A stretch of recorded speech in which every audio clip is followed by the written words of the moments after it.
want to do? Let's see, how do I have this set up? F12? Yeah, alright. In the meantime, we can start shouting out, saying thanks to everybody. So yeah, big special thanks to Team Liquid, Vortex, and Golgotha for being extra special patrons. And then, as you can see here, we've got all our patron donors, including Gordon Bradley, Hermu, Chaos Theory, Han, Angry Pofk. I don't know. I think I always want to say Angry Poke, but he's got the F in there, so it makes it very strange to say. Kevin Chan, and then Emiliano Rodriguez. Thank you all for your support. Without you guys, this would not have happened. So it's fantastic. And of course, to everyone else that was not a patron level sponsor, thanks to you guys as well. It's unfortunate that this is ending, but I guess my understanding is the scheduling and the time was just too difficult, and it was also ASL 5 time, so it's understandable. You know, a lot of the pros were busy practicing, focused on getting ready for that, not necessarily wanting to show off builds, just hard to schedule time, but it was really fun. I've enjoyed casting the first one that I casted and this one as well, and watching all 4. And of course, we also have our unprofessional banner as requested by Tupac. I love it. It's a cute little drawing. I'm pretty damn sure it's a vulture. Guy looks sassy. Vultures have attitude. They're like the sassiest unit in the game. Alright, 2 minutes and go. 2 minutes and go. Oh yeah, we can talk about maps while we're waiting. So our first set today, we have Flash against newly returned ForGG. Unfortunately, it is TVT. That's not bad, but it's TVT, which is Flash's probably his best matchup. I mean, he's so damn good, you know. Against ForGG, who recently returned, but hopefully he is getting back into some form and can put up a fight. And then we also have, I think 4, 5, 6 Sharp games. There's like 2 best of 3s or something like that. I haven't seen who he's going to play, but we'll have Sharp against some other pro gamers. Our map lineup for Flash versus ForGG, as you can see, set 1 is on Gladiator, set 2 on Circuit Breaker, and set 3 on Match Point. Gladiator's the new ASL map. It reminds you of... I just lost my train of thought. Shit. You know, it reminds you of like Jade with the color and the reverse ramp into the main, but then it's got this third that's quite different, because the third that you take, you can see kind of on the preview, is like on the low ground. So from both sides, so it can be tricky to defend, because you know, anywhere your opponent comes to attack, they're going to basically be on the high ground. So it's a matter of where do you position yourself on different high grounds to defend the third. And then, of course, Circuit Breaker, everybody should be pretty damn familiar with now. Pretty standard, solid macro map, although a lot of bases and a lot of different attack paths and options. You know, almost every base has 2 or 3 entrances to it, so that makes it a little bit more interesting than, say, Fighting Spirit, where it's just, you pretty much take your third and it's ramped off and pretty safe. And then, of course, Match Point, map that's been around quite some time. 2-player map. Kind of a long rush distance through the center, diagonal. Gonna walk up, over, also multiple paths into a few bases, but most of you guys should be pretty familiar with Match Point. And I think with that, we've given everybody enough time, and we're ready to go. So we'll switch over and go in. Oh, what? Battle.net does weird things sometimes. I don't understand. Like, you routinely get logged out of this, even if your internet connection's fine. I don't really understand why that happens. Also, we had some problems with the replay progress bar this time, so I went ahead and put my mug up over that to make sure there's no issues, because, you know, you see the replay progress bar and you like immediately know, oh, this rep is like 15 minutes long, or oh, this rep is, you know, a 5-minute game. I'm not trying to ladder queue. Let's not do that. Alright, so I think we're ready to go into set number 1. If I can find my replays. There we go. Alright, so ForGG versus Flash, game 1 on Gladiator. Here we go.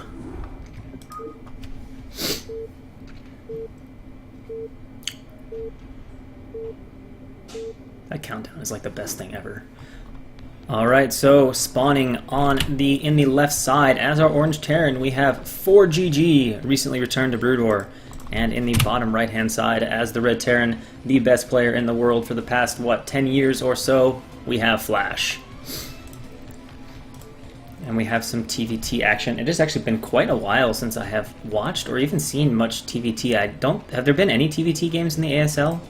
Maybe in the like round of 24 there were some. I'm trying to think if there were any on. I think there were a couple on Sparkle, but I can't really recall too much.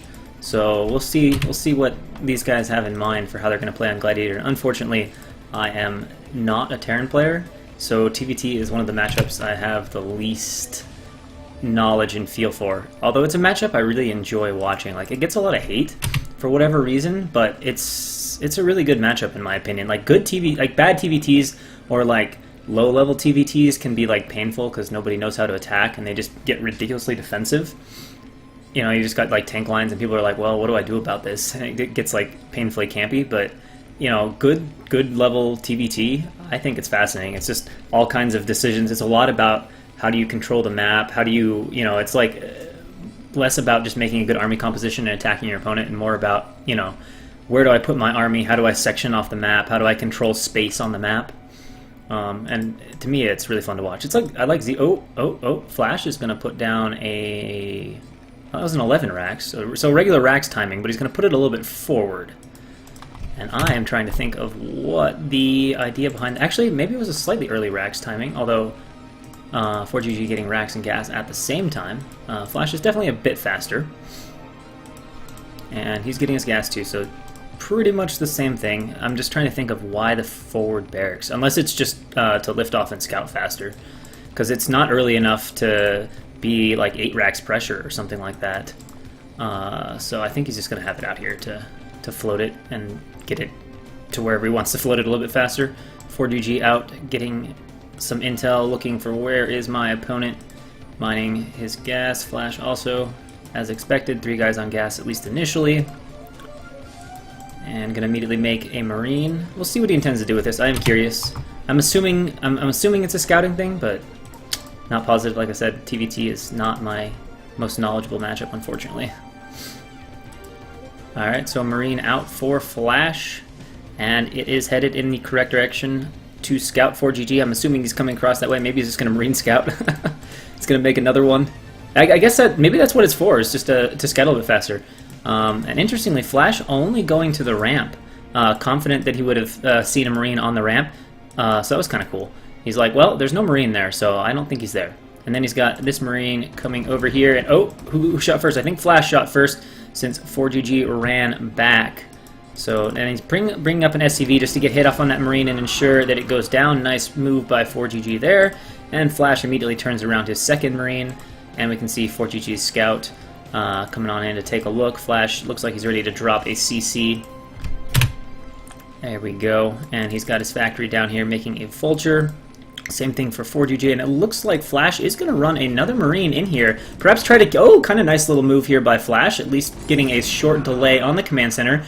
Does pick off ForGG's second Marine, and ForGG trying to chase it with the SCV. There we go. Uses the minerals and the faster SCV speed to drill it. Barracks passing each other by. So I like that move by Flash. You know, walks in, he's like, hey, I've got this extra Marine. I'm not pressured by ForGG, like I can afford to quote-unquote waste it. And I'll just go delay your CC by an extra 5 seconds and, you know, put myself that much further ahead in the macro game. You can see Vulture back at home for Flash, set up. Should get the first hit off, so ForGG shouldn't be able to do anything with this Vulture if he were to come across and be aggressive. In fact, especially now that there are 2 Vultures out, obviously won't do anything.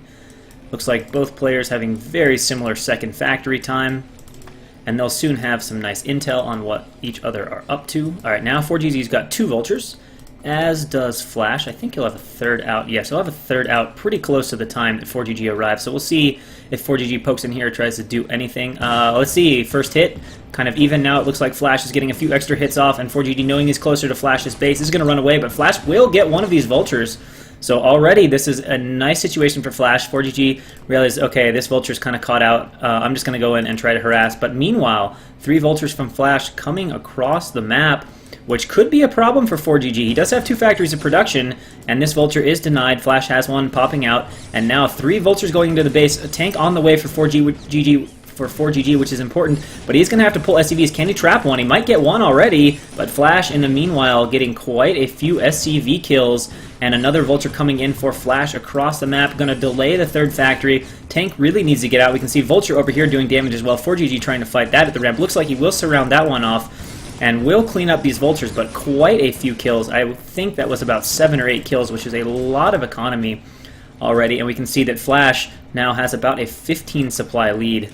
More efficient trading plus SCVs. I don't think he killed 15 SCVs, but maybe he did. If he got F15 and that's the main reason for the supply difference, ForGG is in a really rough spot right now.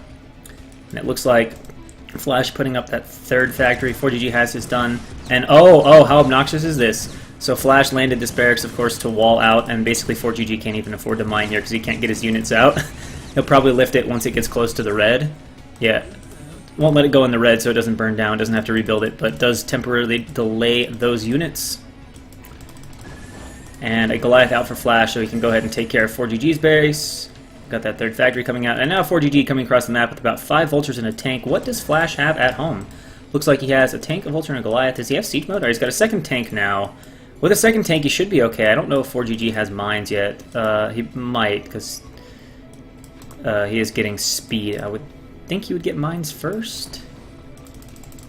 Well, actually, it might make more sense to get speed first. But with 2 tanks up here, barring some weird mine stuff, I think Flash is going to be alright. Producing a ton of vultures. So I'm kind of thinking he already has mines, since he is making so many vultures. And without mines, you know, you're going to need mines to attack something like this. So we'll see what happens. Here we go, running in. Does he have mines to lay? Maybe not. Maybe he's just trying to brute force it, trying to get a surround on the tank. He's going to get the Goliath. He's trying to catch things out from retreating, but Flash now has 3 tanks and some vultures. And obviously this is just way too much, and there aren't mines. So there's no way he's going to get anything done here. The tanks will easily take care of the vultures. Going to pick off that last tank. ForGG trying to get a few hits, but it's just not enough. Look at that. Nice target firing on the tank. And Flash taking care of that now. Oh, and Flash gets the block on the ramp. Too good. Too good. And ForGG leaves the game. Pretty easy game 1 for Flash. That initial vulture trade for ForGG, just a little too painful to overcome. Kind of hard to lose them like that. Alright. So we need to update this guy. Unsurprisingly, Flash taking a 1-0 advantage. Oh, actually, then that next map is going to be Circuit Breaker, I think. Yes. So let's. Well, it's going to be slow for a second. There we go.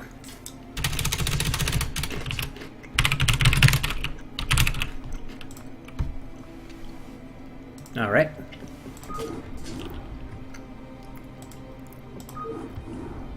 So we go into game 2. ForGG, unfortunately, losing.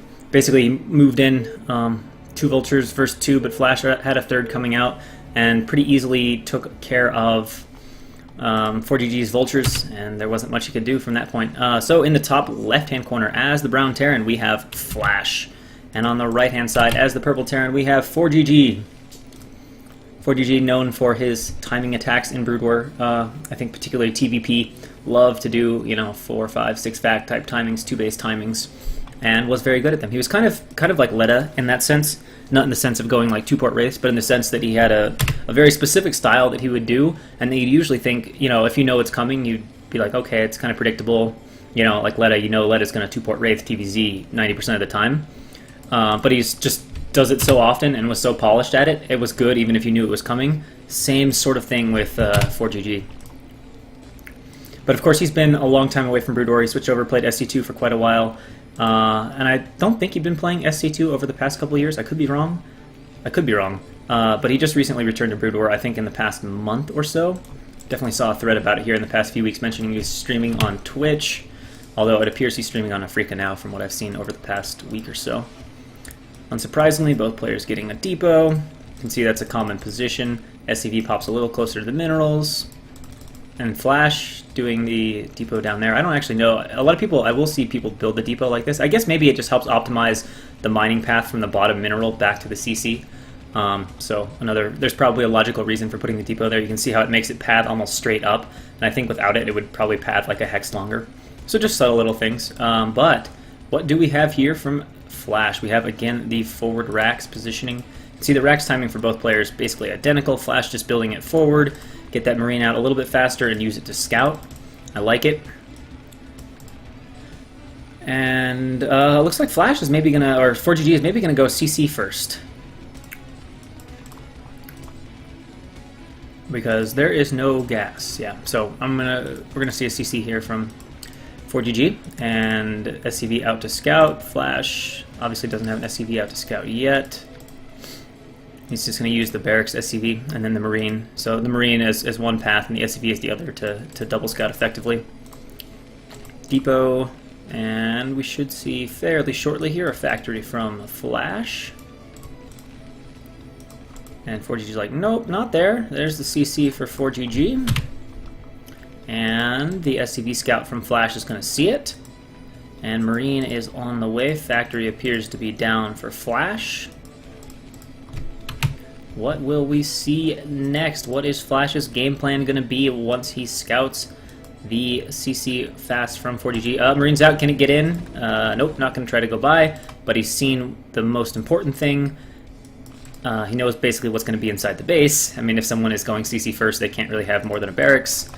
So basically Flash knows exactly what's in the base right now and might try to come in later. And what do we see? We've got 2 Marines coming across the map. And we're going to have probably a Vulture here at some point. ForGG is getting his bunker up. Where is the second Marine? Alright, the second Marine is out right now. Flash has an SCV. I think he's going to lead with the SCV to try to take shots. But ForGG does appear to be ready for this, just buying a little bit of time for his bunker. And it will be up, so Flash will not attempt to go in here and do anything. The bunker is going to be up, and ForGG is obviously safe. Flash should immediately turn around. Yep, there we go. Was thinking about it, but ForGG with good enough timing on that bunker, so no danger for ForGG at this stage. But once the factory is out, then we'll see what sort of options Flash has to play with. And what he decides to do. And so far we just got first factory. Should see a second factory fairly soon here for ForGG, I would assume. Again, I know in TVP you'd almost always make 2 factories right away when you go rack CC. TVT, again, not as familiar with. SCV, okay, so he's going to make second factory pretty much the second he has that next 100 gas. Got a bit of a wall here, smart wall. Barracks at top versus at bottom. Oh, actually, ForGG is going to walk out here. That's kind of interesting. I don't know what he saw that prompted him to do that. But he's going to walk out and just kind of try to control the bridges. We can see Flash is bringing a Vulture across the map, and he's getting Vulture speed, so I think he wants to perhaps try to run by. And going back to the point, barracks at the top is a little bit better in this position, especially if you're worried about Vultures running by, because then they have to go down and around into the barracks range. It's like a faster direct shot to the ramp if the barracks is down here blocking. So just kind of an efficient position that forces them to go around and stay in bunker range for a much longer time than if they just beelined it straight through to the ramp. And a third factory for ForGG. Flash right now, okay, he's got his CC up, so he's got some pretty decent mining. In fact, that's kind of weird. That's kind of weird. Oh, and Flash does get the speed volt in, so again, ForGG having Vulture problems. He's pulling the SCVs. Can he trap one? Trying to get him around the mineral line. He gets one, so not too much damage so far. Oh, and now this one is trapped, although only 1 or 2 SCVs can attack at a time. He needs to send another one back there, but Flash is going to get at least 3 or 4 kills, and Flash is able to break free, but Vulture's out now for ForGG. Takes care of that, only loses about 2 or 3 SCVs. But it's worth noting, despite this faster barracks, if you look at the minerals, ForGG is sitting around 1,400 in all its patches, so Flash is really only about 200 or 300 minerals behind. So I guess just Flash optimizing what he's doing, being efficient, has basically allowed him to keep up with ForGG, despite the faster. That's like the pain of playing Flash. You go rack CC, he goes factory expand, and you're only like, 2 Vultures, 3 Vultures ahead. So Flash trading, what, 2 Vultures for 2 or 3 SCVs? Not bad. Kind of a wash. Ah, but look what we have up here. We've got some Wraiths. ForGG, 3 facts. He has no idea Wraiths are coming right now. He's made a crap ton of Vultures, though, which might be an issue for Flash. Although, look at this. Look at this. Flash has not scouted this, as far as I know. I guess I should have paid better attention to his barracks, but I don't think maybe it floated all the way in. Maybe he scouted it, and that's why he's doing it. But look at that. The Vultures are going to do absolutely nothing, and now Flash has these Wraiths coming, and he's hiding a decent number of them. We'll see how many he waits. This could be a big problem for ForGG. So Flash just perfectly walled off. ForGG can't do anything at all with his Vultures. Absolutely impossible there. 2 tanks plus the bunker. Just no. If there were just the 2 tanks and you had a ton of Vultures, perhaps you could shoot them down, but with the bunker there to add support, no. Okay, so he only waited for 3 Wraiths. So this shouldn't be terrible for ForGG. He ought to be able to get up an armory and defend, but he's definitely going to take some damage from this. He's going to lose probably at least 10 SCVs, maybe more. As this, he's going to have to at least wait for the engineering bay and armory build time. So this is a big deal here. Oh, he's going to bring the Marines back. We'll see if that can buy him some time. And he's looking right now. He's going to go for the armory. Obviously a smart SCV to kill. And we can see the 4th Wraith is rallied across the map. Oh, he's got Cloak. Yeah, so the Marines can't do anything. So now he's going to pick those off. And now there are 4 Wraiths out just going to town on the Marines. ForGG is setting up, looks like some sort of a position outside of Flash's map with mines, but SCVs are getting picked off. Academy is denied. He's trying to get an armory up. He's actually probably going to need Cloak. Well, actually, Flash is kind of out of Cloak, but again, SCVs are just going to get picked off like mad here. Like I said, he's going to lose, it's looking like he's going to lose at least 10 or more, so a huge hit to ForGG's economy right now. Terrible spot for him to be in. That Academy is getting closer, but he just basically has to eat damage, and the Academy continually being denied. He even has to pull SCVs off the mineral line, so his mining is just getting obliterated right now. Terrible, terrible damage, to use the cliche phrase, from Flash. And to be honest, this is probably getting into unrecoverable territory. This is so many SCVs to lose. He hasn't even finished his Academy yet. He does have his armory done. He will have a couple Goliaths coming out, but look at the damage. There's just nothing inside the main mineral line. And Flash, with another perfect read, scouts the vultures, goes for the race. ForGG has no idea it's coming and is losing everything. He's even having to take guys off gas. He's still not going to finish his Academy. Does Flash have Cloak? Of course he does. Just continuing to shoot the Academy. And I hate to say it, but this is looking horrible for ForGG. He's down to about a control group of okay, maybe he has 2 control groups of SCVs, but it's still looking pretty bad, and yeah, so bad that it's over. Flash is just a little too strong. So we'll see if they played the 3rd game. I don't know how Sponbangs work. There might be nothing here. There might be a 3rd game between both players. We're gonna find out after we update this guy on match point.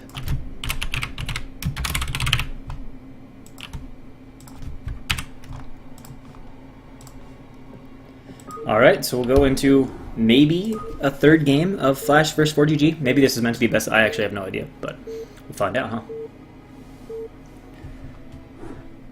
So, looks like they did play. So spawning in the bottom left-hand corner, as are Teal Terran, we have ForGG, and in the top right-hand corner, ahead 2-0, in absolutely dominating fashion, we have Flash. He's taking care of both of those first 2 games. I think both of them were, less than 10 minutes. So absolute domination to this point by Flash. And in fairness, it's what you'd expect.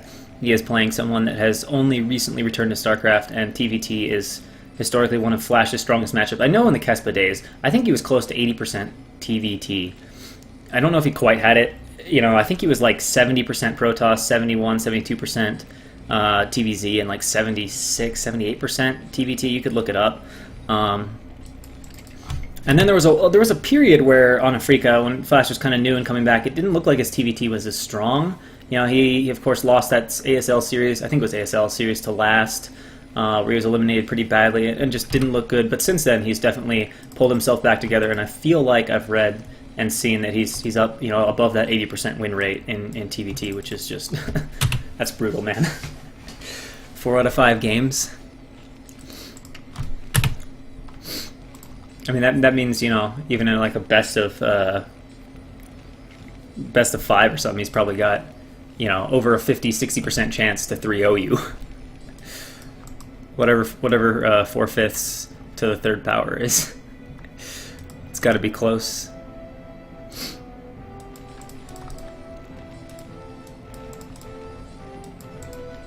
Alright, so let's see, what do we have here? Okay. We got a barracks here, and I guess just a scout. Although, I'm not sure, because it's going somewhere weird. It would be kind of a strange scout. I'm very curious to know what this SCP is doing. There's no gas. There's no gas, by the way, from Flash. ForGG, normal setup, scouting SCP going out. I guess he's just...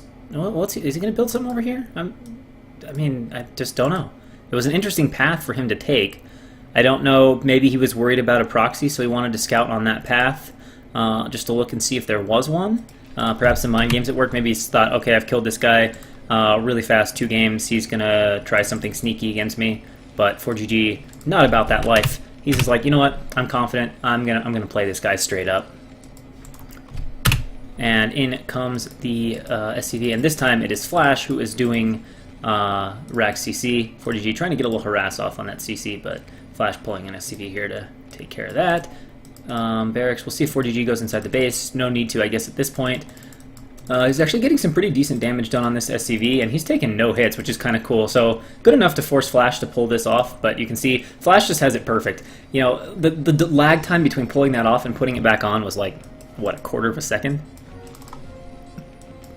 And I realize that's something that's never going to be like a big deal, but it just shows how efficient he is. You know, I mean, I think most of us playing, we do that. You know, we'll take the one off, and then there'll be like a half second, a second before we get the next one on. Flash is just like seamlessly perfect. Tough guy to play against. And we got Bunker going down for Flash, as you'd expect, and ForGG immediately starting his command center. In fact, he's going to go ahead and start CC before even making a single vulture. And now Flash is getting his gas. We should see some factories going down for Flash.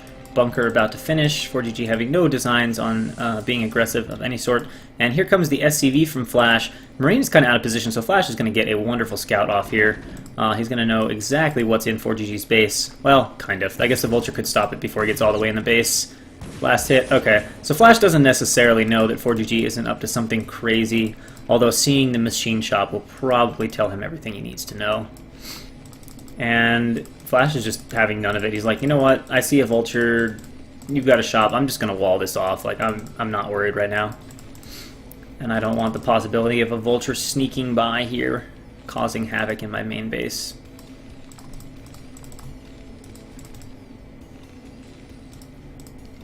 Command center about to finish for ForGG.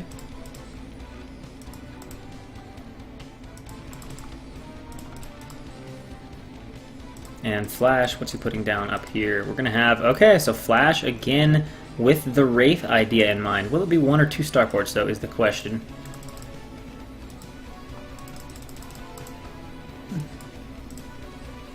So far, just 1 port, getting Academy for some scans. Okay, that's probably, well, that can be interesting. ForGG is going to go for drop, it looks like. I think he's going to presumably drop speed vultures, which will be interesting. It basically depends to a degree on whether or not Flash finds the dropship with his Wraiths. Because if Flash finds the dropship, then the dropship just dies, and it really sucks for ForGG. But if the dropship gets in, even if Flash has 2 Wraiths, that's 4 vultures that get to run around for some time. Can get some damage done, especially if Flash's tank is out of position at the front. So, let's see here. Dropship is out. Oh, the scan went down. I wish I would have seen where that scan would have went down. That would have been quite illuminating to know if Flash got wind of this guy right here. And you can see one of the things both these guys are doing. We got factories over here. We're putting the starport far away, though, in this early game. So we're making it so if you scan the factories, you're not seeing anything else. But if you scan over here, then you're not getting a look at how many factories your opponent is adding. All right, so here comes the dropship, and the Wraith will not be out in time, but perfect supply depot positioning for Flash.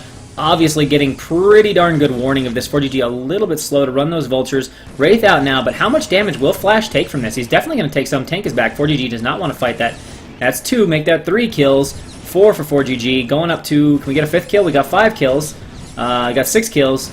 We're getting 7? 7 kills. Not too bad for 4 Wraiths. Laying a few mines, but this has been largely neutralized at this point. A few vultures running around over here, but nowhere for them to go. Laying mines, unfortunately, by the starport does not accomplish anything. Scan goes down, so Flash can clear those mines out. And 1 vulture still running around, but Flash has some pretty well-positioned vultures for defense. Can he get an 8th kill? It looks like he probably can. 1 more shot? Nope, wrong SCV, so he's not going to get an 8th kill. It doesn't. Oh, he gets an 8th kill. Alright, so he trades ahead of his monetary value, so not bad. And I think the dropship should have gotten away. I'm looking for signs of where it might be, and ForGG has opted to make a few Wraiths. A sensible decision. Maybe it didn't get away, I don't know. Oh, you know what? Flash probably chased it down. The Wraith went out, so he chased it down and assassinated it. But does Flash still have his Wraith? Yeah, it's right here. It probably has 1 kill. Yeah, got the dropship. Alright, so here come 2 cloaked Wraiths for ForGG.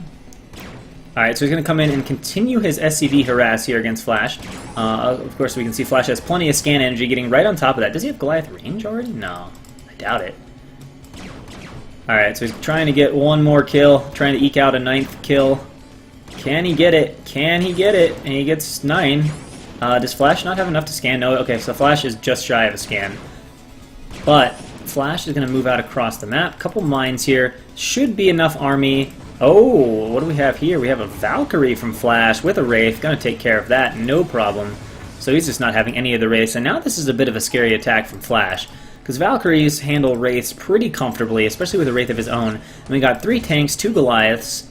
I don't actually know what we have as far as upgrades. If he's got Siege, that's kind of interesting. Although, ForGG only has 2 tanks, and Flash has 3 tanks and 2 Goliaths. Obviously, we know who wins that fight. And ForGG, this is pretty surprising. I don't know why he's going on the low ground. This is not good for ForGG. Flash cheeses up. ForGG needs to move back. I was going to say, I assume ForGG was going to use the high ground and say, you know what, maybe 2 tanks up the high ground can handle 3 tanks and a couple Goliaths. But going onto the low ground like that would have been disastrous. Flash's army would obviously win. And now ForGG, I don't know what he's doing. He's going around with his army. Flash sieging up here. Of course, you can hit the bottom part of the SCVs. I don't think you can actually hit the CC itself.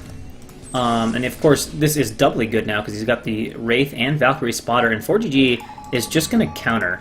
Flash is obviously going to be suspicious at this point because, hey, nothing is coming to fight my army. Alright, so we're pulling SCVs, but now there are 4 tanks, 2 on the low ground that can't be attacked easily, trying to get at least one of the tanks with his SCVs, but man, he just traded about 10 SCVs, and I don't even know if he's going to get that one tank. Look at the target firing from Flash, trying to come in from the other side. Is it enough? Not quite. Still a tank left from Flash in a very annoying position, but 2 tanks coming out from ForGG, although they do eat mines. Can he clear the last tank? Alright, he can clear the tank, just needs to take care of the Goliaths now, trying to lay enough mines to make this work, and it looks like ForGG will clean up the Goliath, but now their economy should be a bit more evened out at this point. I don't know if ForGG, I was trying to block reinforcements, worried that there was a reinforcement, some reinforcements coming, but now he's just going to deal with these 2 Wraiths. A lot of damage has been dealt to ForGG, though. Pretty good macro. We got 5 facts, Flash on 5 as well, just raining down damage on these SCVs, and this is getting pretty bad for ForGG. I was gonna say he kind of traded back for what he lost, and pulling about 10 SCVs to fight that, but now he's gonna lose another, 6 or 7 here, and it looks like what he wants to do is go cross map. He's got his 5 factories. Oh man. Okay. Mines usually don't do too much in TVT, but 3 of them are enough that one of them can go off. So Flash taking a little damage on his tanks. Tank count for Flash is way higher, though. Vulture's trying to get on top of here. We'll see if Flash has some of that godly target firing that he's known for. He should get at least 1 good mine, but there are still 3 tanks left, and he will probably target fire down the mines. Look at that target firing. Does a pretty good job of this. Takes care of ForGG's attack, and even pulls back the Wraith and Valkyrie to help defend. And we can see from supply, the damage being done to ForGG is pretty significant. He's cut some SCVs. Flash, meanwhile, with this hardy, beefy economy, we can see what's he at. I got 800 minerals left. ForGG, yeah, you can already see the mineral difference in terms of how much Flash is mined. ForGG losing a bunch of mining time here at the natural with pulled SCVs, and now he's only got 3 or 4 mining. And he's only got, what, maybe a little over control group here in his main? It's like 7, yeah, a little over control group, so very, very low economy for ForGG, playing from a really tough spot right now. Flash being ballsy, moving into a lot of mines, but again, none of them go off. They usually don't in TVT, but sometimes they do. And ForGG should have enough here to take care of this. Although with the tank sieging up from Flash, looks like ForGG is wasting units right now, and he's in a position where he can't waste units. But I guess he's thinking, hey, I'm in a position where if I don't kill Flash right now, I'm gonna lose. I just don't have an economy. So we can see ForGG is gonna get this tank from Flash, which is nice. The Wraith still being obnoxious, raining down a little bit of light damage on ForGG and trying to get the high ground, but again, Flash sieging up, continuing to rally Vultures, and Flash production now on 5 facts, so he's matching ForGG in production now, and it's going to make it almost impossible for ForGG to get anything done, especially with 2 Wraiths adding damage, forcing ForGG to produce a Wraith. A little Cloak War, but still not enough. Tanks going down, and now it is Flash moving across the map. He's going to try to pick off, presumably, this last tank here. I don't actually know what it's... I guess he's just fighting. Flash just A-moving over this point, and ForGG running out of units. It looks like Flash has this at this point. Everything getting cleaned up on the path. Much better economy for Flash. Has the factory count. Blocking ForGG's tank at the ramp. And there it is, GG. Flash with a clean 3-0 sweep against ForGG. But I would say that's kind of what you expect. Flash is just too damn good. He really is too damn good. And now we have a few series with Sharp. Although I'm going to take a quick break and eat a little bit of food as we set up our next series. Whoa, okay. Lost one.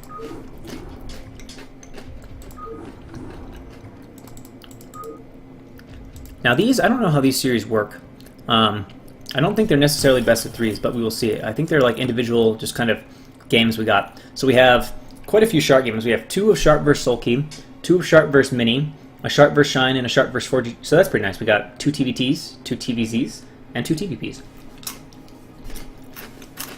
I will admit, I'm very much looking forward to these 4 games because Mini has kind of his own harassy, kind of oriented Protoss style. Soulkey because he's a hell of a good macro Zerg, probably the best Zerg player against late mech out there.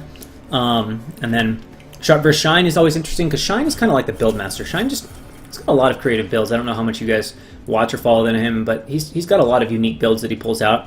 And then Sharp vs. ForGG has the potential to be interesting simply because Sharp is not on Flash's level, and it should be a closer series, a more reasonable series.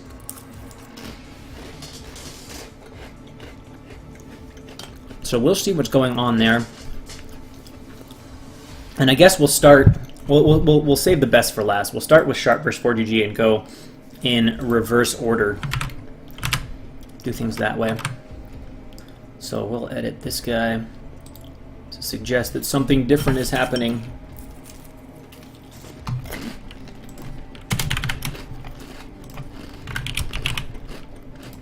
There we go. That pretty much reflects what actually just happened. Alright, so Sharp versus ForGG on Circuit Breaker? Circuit Breaker. Actually, holy shit, I never realized that. The map is not Circuit Breaker, it's Circuit Breakers. That's like hurting my mind right now. I legitimately did not realize it was Circuit Breakers. Whoa. That difference, it doesn't seem the same. It doesn't seem the same.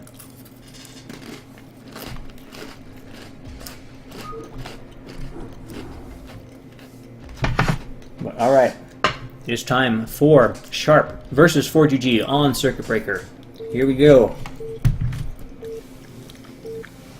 Also, it's way too hot in here. It's like 75 degrees, 80 degrees. So in the top left-hand corner, as the yellow Terran, we have Sharp.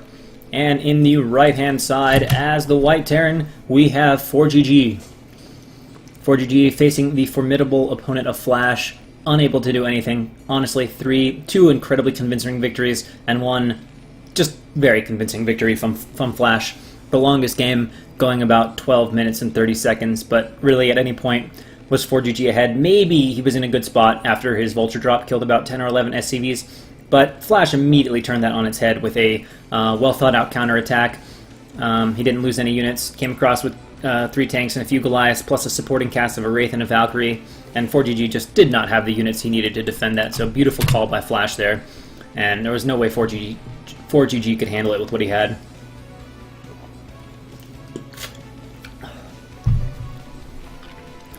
But Sharp is not Flash.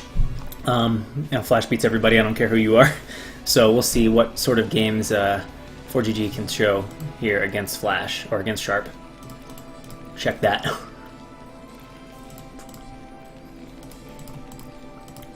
And of course, in the 3 games versus Flash, ForGG just played very, very standard, typical TVT kind of games. We'll see if he's feeling something a little different in this game against Flash. Also, what is it that gets rid of this thing on the right? I know there's a way to do it. Okay, it's R. There we go. Alright, so we got a barracks here from ForGG and a barracks from Sharp. Unsurprising. Who would have known that you'd build a barracks after a supply depot? Gas? Okay. Looks like it's going to be a Rax from ForGG. Or, sorry, Command Center from ForGG. There's already a Rax. What an amazing prediction. ForGG's going to make a Rax. He will follow that up with a command center. So Rax CC against Rax Fact from ForGG, or from Sharp. And both players scouting incorrectly, so it's going to be a little while before they have any knowledge of what the other player is doing. And of course, you can see where Sharp built his racks, end of the base, kind of a similar vein of what Flash was doing, building the racks on the low ground, because it just makes the racks float that much quicker. And like racks float really slow, as you guys all know. So building the racks, you know, there versus there probably saves you 15 seconds in scouting time. Like it probably saves you, you know, like a quarter or half the map in scouting distance, which is, it's something for sure. You know, getting there 15 seconds early can be a make or break kind of difference depending on what the person is doing and where you are in your own build. Marine on the ramp. I should know this, but I think everything can just slide by this guy because this is a little bit wider ramp, but we'll see here. Yeah, I was going to say, I was pretty sure this was a wider ramp. But I don't play Protoss anymore, and I didn't really, when I was playing PvZ or something like that, I almost always was playing Fighting Spirit at that time. Shame, I know. Alright, so bunker at the front.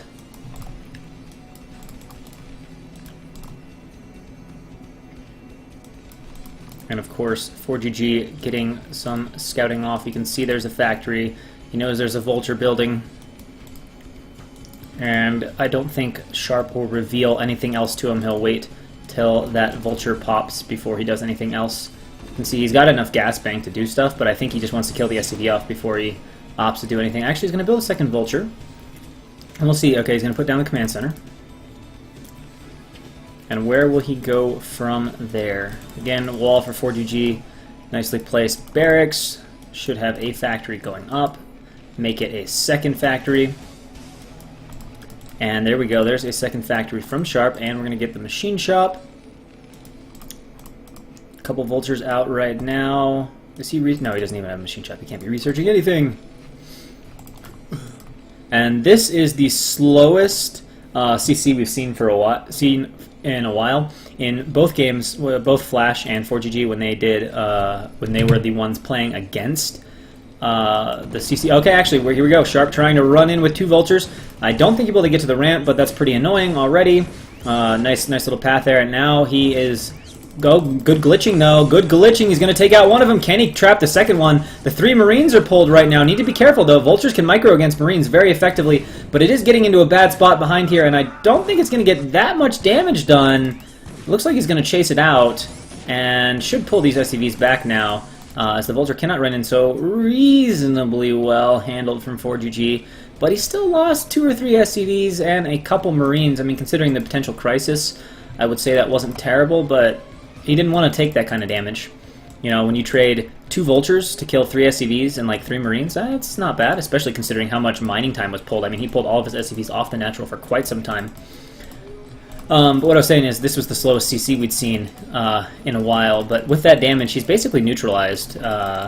You can see the effect. This is a pretty good opportunity to see that effect. ForGG, obviously a much faster command center, right? But if you look at the minerals he's mined, it's almost the same right now as Sharp, despite Sharp having this CC way later than ForGG. So that's one of those things. If you can minimize the time pulled on SCVs or SCV pulls, you know, especially in the early game, times where you're pulling a bunch of SCVs or any worker can add up pretty quick. And you can see this game is now even economically. And look at this huge Vulture wall defense from Sharp. It's just the wall of doom. Like, ForGG obviously can't attack this. In the meantime, we can see we got 4 factories here from Sharp, 3 for ForGG, taking a few Marines back to kill off the scouting intel, the scouting barracks. Armory on the way from ForGG, probably in response to all those vultures. It's kind of 2 ways you can play. Sometimes you'll see TVTs go where players just want to make a ton of vultures and kind of play vulture versus vulture with the occasional tank thrown in, and sometimes players just go almost straight into like Goliath or Tank Goliath. So now we have a bunch of roaming vultures here from Sharp. I'm not quite sure where they're going. I'm not sure why he sent them all the way up there. Maybe just clicked the map and they went a little bit too far. I don't know if he's looking at anything. Just kind of running them around. And then he's going to come over here to the front and see what's up. Still continuing to just hammer out that vulture production, getting mines out. And ForGG should be careful here. If he comes out too far, he could easily lose a lot of his vultures. This is not the place to run to, but you can see Sharp there is going to have numbers. He's been making a ton. ForGG immediately forced to run back at home. There's a tank out, though, so pretty good setup at home. Should be able to fend off a decent number of vultures. Surprised he's not fighting in range of his bunker, though.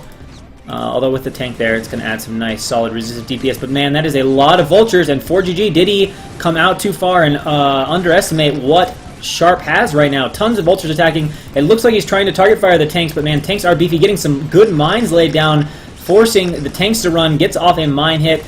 I think it's going to hold at the front, but he has sent about 4 vultures into the main. And remember, if he wants to, there will be a lot of reinforcing vultures, but I believe the one tank should still be alive for ForGG, so it will be possible to defend. But vultures doing a lot of damage right now on the SCVs. 3 SCVs, 4 SCVs. A bunch are being pulled, and they are just free to target fire here, as these tanks have to stay and help secure the front as well. So Sharp getting done some good damage. ForGG finally is going to clean up those vultures in the main, but lots of SCVs going down, and of course lost several tanks in the process as well. And here comes another large vulture stream from Sharp. Now it looks like with 2 tanks at the front, he should be fine. Now ForGG is trying to slip a few vultures out, but if they get caught, he will easily take care of them. And oh, got to be very, very careful over those bridges. It's bad enough when you're down numbers. It's even worse if you try to come across bridges when you're down numbers. Just going to throw away units. Alright, he's brought a few tanks up to the front. And now we're starting to see some production from ForGG. Going to clear out these minefields. He needs to get his tanks over. There we go, pulling the vultures back.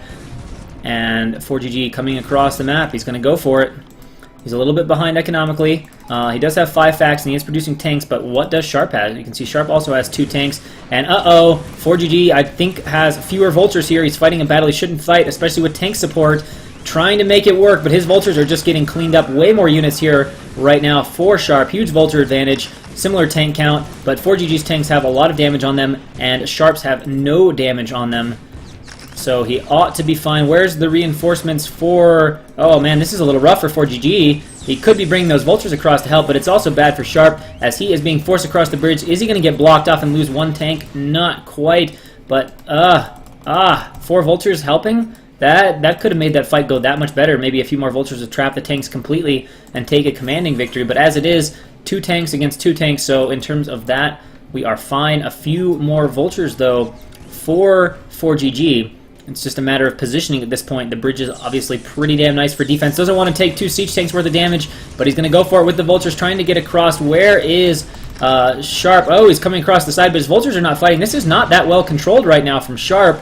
But he does have 4 tanks across the bridges, which is just too many.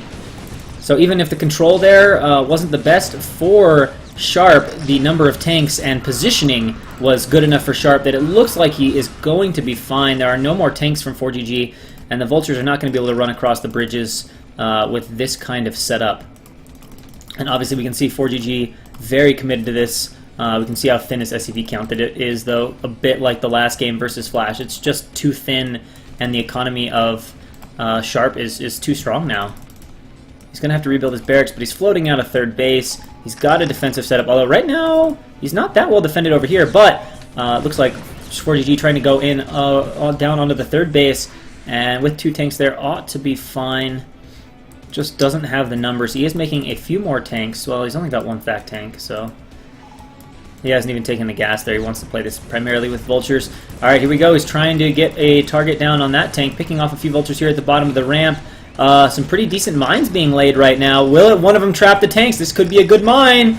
Okay, he gets 1, but 2 more tanks are there, and 3 tanks plus a siege tank. Obviously, going to take care of those vultures, no problem. Even with the high ground advantage. Vulture streams coming in. He's just trying to brute force his way down. He needs some really, really good mines. It's hard to get that quality of mines. The target firing is excellent. Only 1 tank goes down. All the vultures lost. And I wouldn't say Sharp has stabilized yet, but it just looks tough. He's got a 3rd base, and now that he's going up to 6 facts, he should be able to stabilize if he doesn't make any major mistakes. There is a tank here coming from ForGG, but 2 more coming, and he does have the high ground advantage, which is definitely helping him having to fight from this low ground. But the tank count has just never gotten high enough, and ForGG, forced to tap out, has ran out of momentum, and Sharp will take that game. But it was definitely ForGG. It was ForGG's best showing. He came the closest to making that work. Alt Y. Unfortunately, in both of these last two games, ForGG just took basically too much damage. He took too much damage from the run by and then subsequent large engagement. Like, I think if ForGG would have sat back for that first engagement where Sharp came in and, you know, wouldn't have been out as far in front, I think it would have been a little bit better for him, and he might not have lost so many units, and then resulted in the 4 or 5 vultures charging into the main base, causing problems. Now we have Sharp versus Shine. But unfortunate day for ForGG, but hey, let's face it, he has only, it's on Fighting Spirit, he has only been back for a couple weeks. Let's not forget that it took Flash 2 or 3 months at least, and probably a full 6 months before he really started to get back to his form.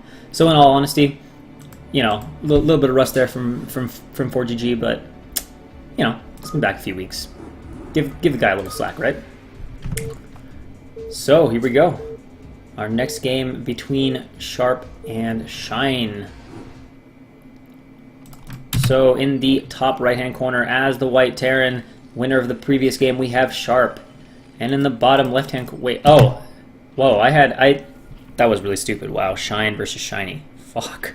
Alright, I feel like an idiot now. That was really stupid. Okay, so Shiny is a Terran player known for having great builds and for being one of the top ladder players, but not necessarily that strong. Just plays a lot of ladder and is good at it, especially because he has great builds. But of course, we're actually here watching GSL Observer and Brood War Bag of Builds Zerg Extraordinaire Shine. Quite different than Shiny. So, what to say? Shine, you never know what to expect. He's known also for creative builds, creative aggressive builds. You can kind of know aggression is coming from Shine and struggle to stop it. Bisu has felt that pain. Most of the players in 2 ASLs ago felt that pain. The only player that could handle it was Flash. And even Flash, Shine was able to get, at least, I think it was one game he got off him with something pretty aggressive and creative. So yeah, Shine can be surprisingly good, especially for someone that doesn't practice that much. You know, yeah, if it goes late game, his management and play isn't going to be as strong as probably a lot of the other players, but the guy has builds for days, and the guy knows how to make aggression work. Looks like we're going to see a hatchery here from Shine with a reasonably early scout. And Sharp just throwing up a barracks. Looks pretty normal. Oh, cross map scout. Maybe the scout just looking for anything here in the center, coming on through that path. Some drones on the way. Obviously, Sharp will be able to go ahead and expand without needing to put down a bunker or make any marines. In fact, yeah, Shine is... Ooh, Shine's going to play really greedy, huh? Is he going to make a pool? Nope, he's going to make 3 hatcheries, presumably. Yeah, he's going to... Okay, so Shine is going to play super greedy. We'll see what Sharp does. He hasn't scouted yet. He's going to see this. Will he stay with the marines? He might bunker rush once he sees that there's this hatch going up, because he has opted to make this marine. Now the pool goes... Oh, actually, that's going to be kind of annoying if the pool gets blocked. Will Sharp try to block the pool at all? Possibly? Wait, oh, he just made it down. He realized the pool might get blocked. Didn't want to take that into account, so just made a spawning pool with a different drone. Kind of faked it at the top. So just get the pool down. And now we'll just have to see how Sharp wants to play this. Will he make a second marine? That will tell us a lot. Yeah, he's going to go straight into it, so I think he does... He probably wants to be aggressive. I would not think you'd need... Yeah, I was going to say, he probably wants to do something aggressive, as he's opted to already make 2 marines coming across the map. Does not want to let this 3 hatch go unpunished. 3 hatch before pool, rather, go unpunished. Gas on the way for Shine, and now it's just going to be a question of micro. And micro will be a big deal. He is absolutely going to have to keep that bunker from going up. It's not even just delay the bunker from going up. He's going to have to keep it from going up. Alright, this is a pretty good pull initially. Can he kill the first SCV? Looks like he can, but can he get the marine? He's got 4 drones off, so he's not hurting too much in economy, and that is a good start from Shine. 1 marine down, but this can go on for a while. Alright, here comes the SCV returning. It's only got one shot away, though, and maybe he's not going to commit to this, as I don't see an SCV train coming across the map. He's thinking about it, possibly just going to wait. No, it looks like he has decided to turn everything around and is going to give up that idea. Lings are now out from Shine, so very competently dealt with from Shine. 0 drones lost, and he only had to pull 4, which is really nice. You know, if you pull like 10 drones or something to deal with it, that's a pretty big hit on your economy. But he pulled 4 drones for, you know, what, 15 seconds? Like, that's not bad at all, especially since you just got away with 3 hatch before pool. So Lair is on the way for Shine now. +1 5 racks, +1 something coming from Sharp. Sometimes you see +1 4 racks. Shine just busily droning away. Got his lair coming, should see... Whoa, that was fun to watch. I love when they get those little weird glitches and things that do weird shit.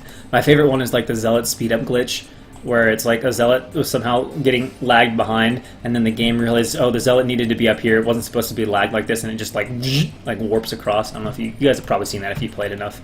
Looks awesome. Ling trying to run in. Oh man, this game is not... Oh, okay, no, this game is not going Sharp's way. So even gets a Ling... Oh, almost loses it. Alright, so he scouts everything. He knows exactly what he's playing against now. Ling does die.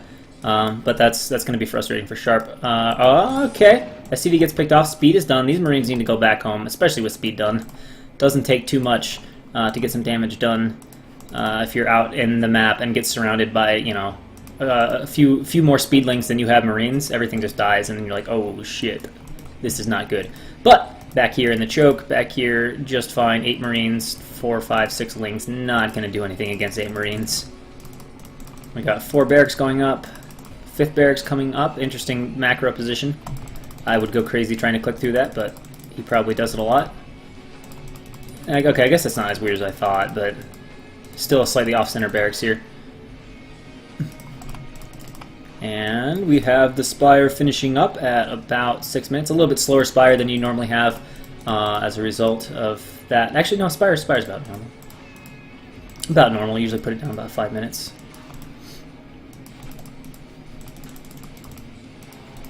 And we got 3 medics out now. No fire bats being made. Not too worried about some crazy leading aggression. We can see already some Overlord spread here for Shine, which is really nice as Zerg. One of the toughest things about Zerg is if you don't have good map vision, and you just never know where Terran is, and it's just all of a sudden you're just chilling and an army comes out of the blue from somewhere and you're like, oh shit.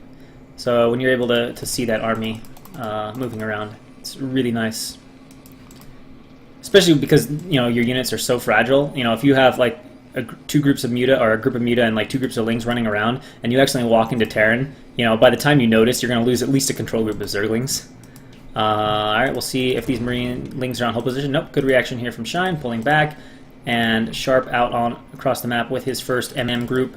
But, of course, as we've seen, Muta are out for Shine, no upgrades for these Muta, so just going to play this straight up, probably into Lurker reasonably fast.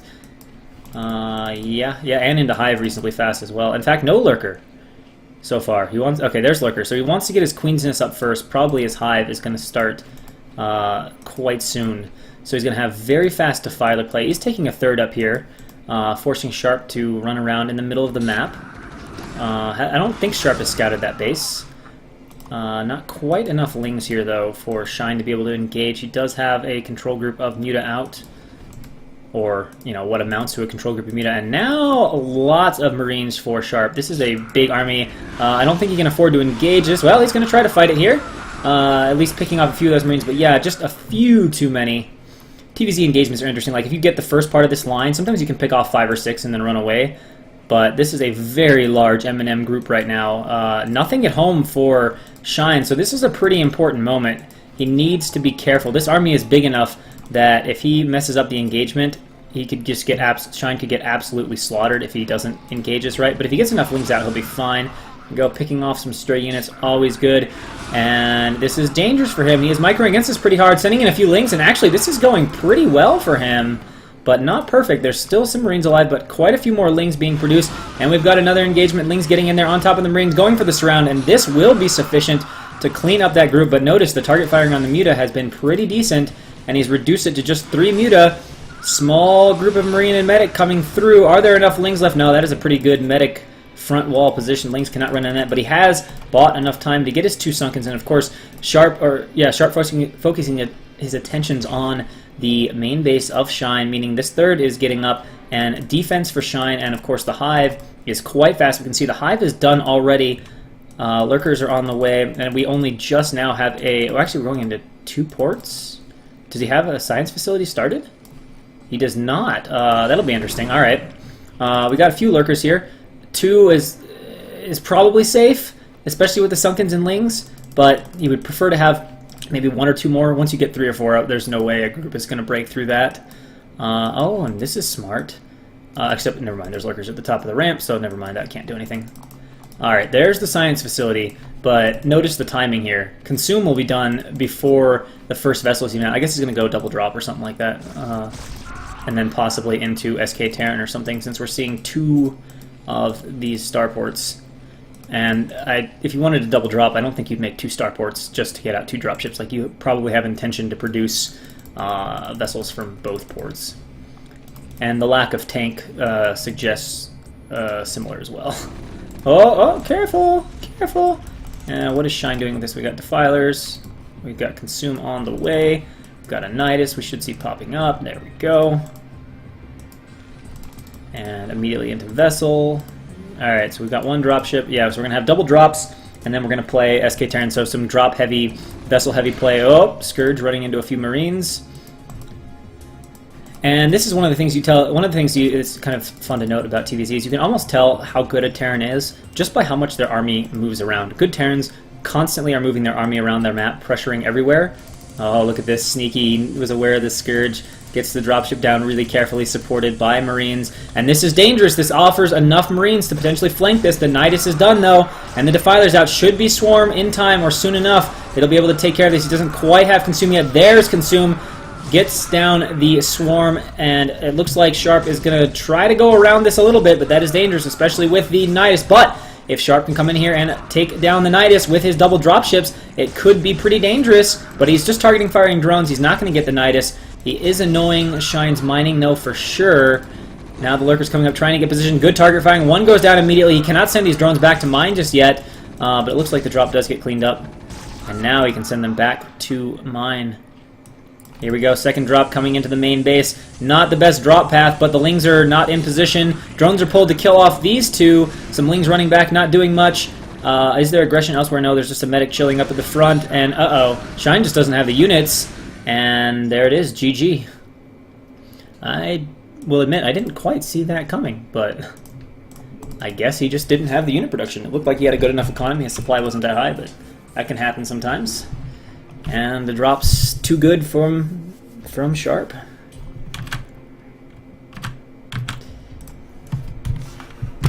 Yeah, El Master still lives, it's true. Chat saying you should set the game to S... Alright, I will do that. How do I actually do that?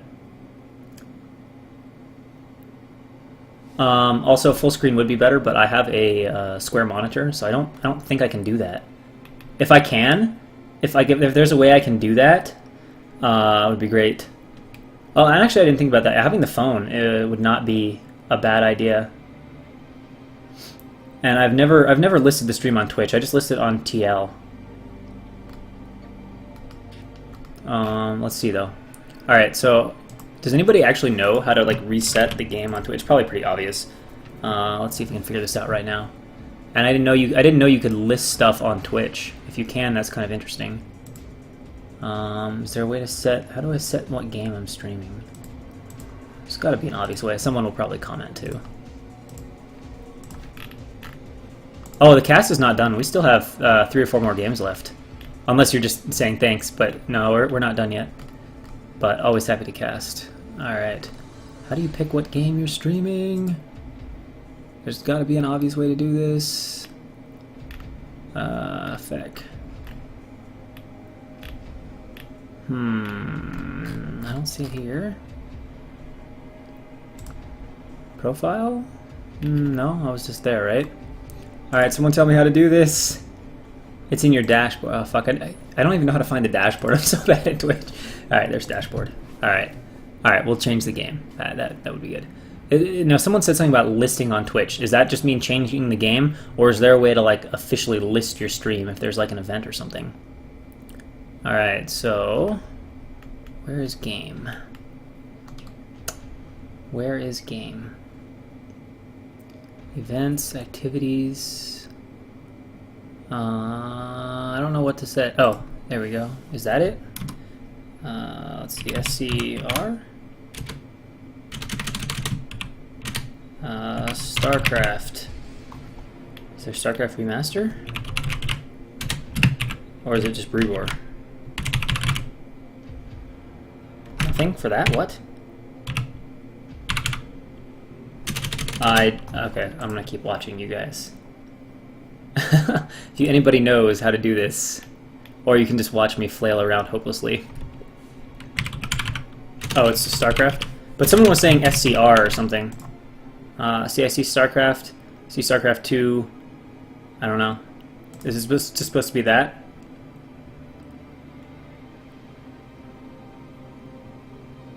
I guess for now we can set it as that. I don't know if that's exactly what I'm supposed to do, but I'll check comments again and see where we're at. Yeah, hopefully that does something useful. All right. I don't know what I was set to before, but yeah. All right, so 4 more matches to go. So we have a set of Sharp versus Mini, and oh, I like this. We have a Third World game and an FS game.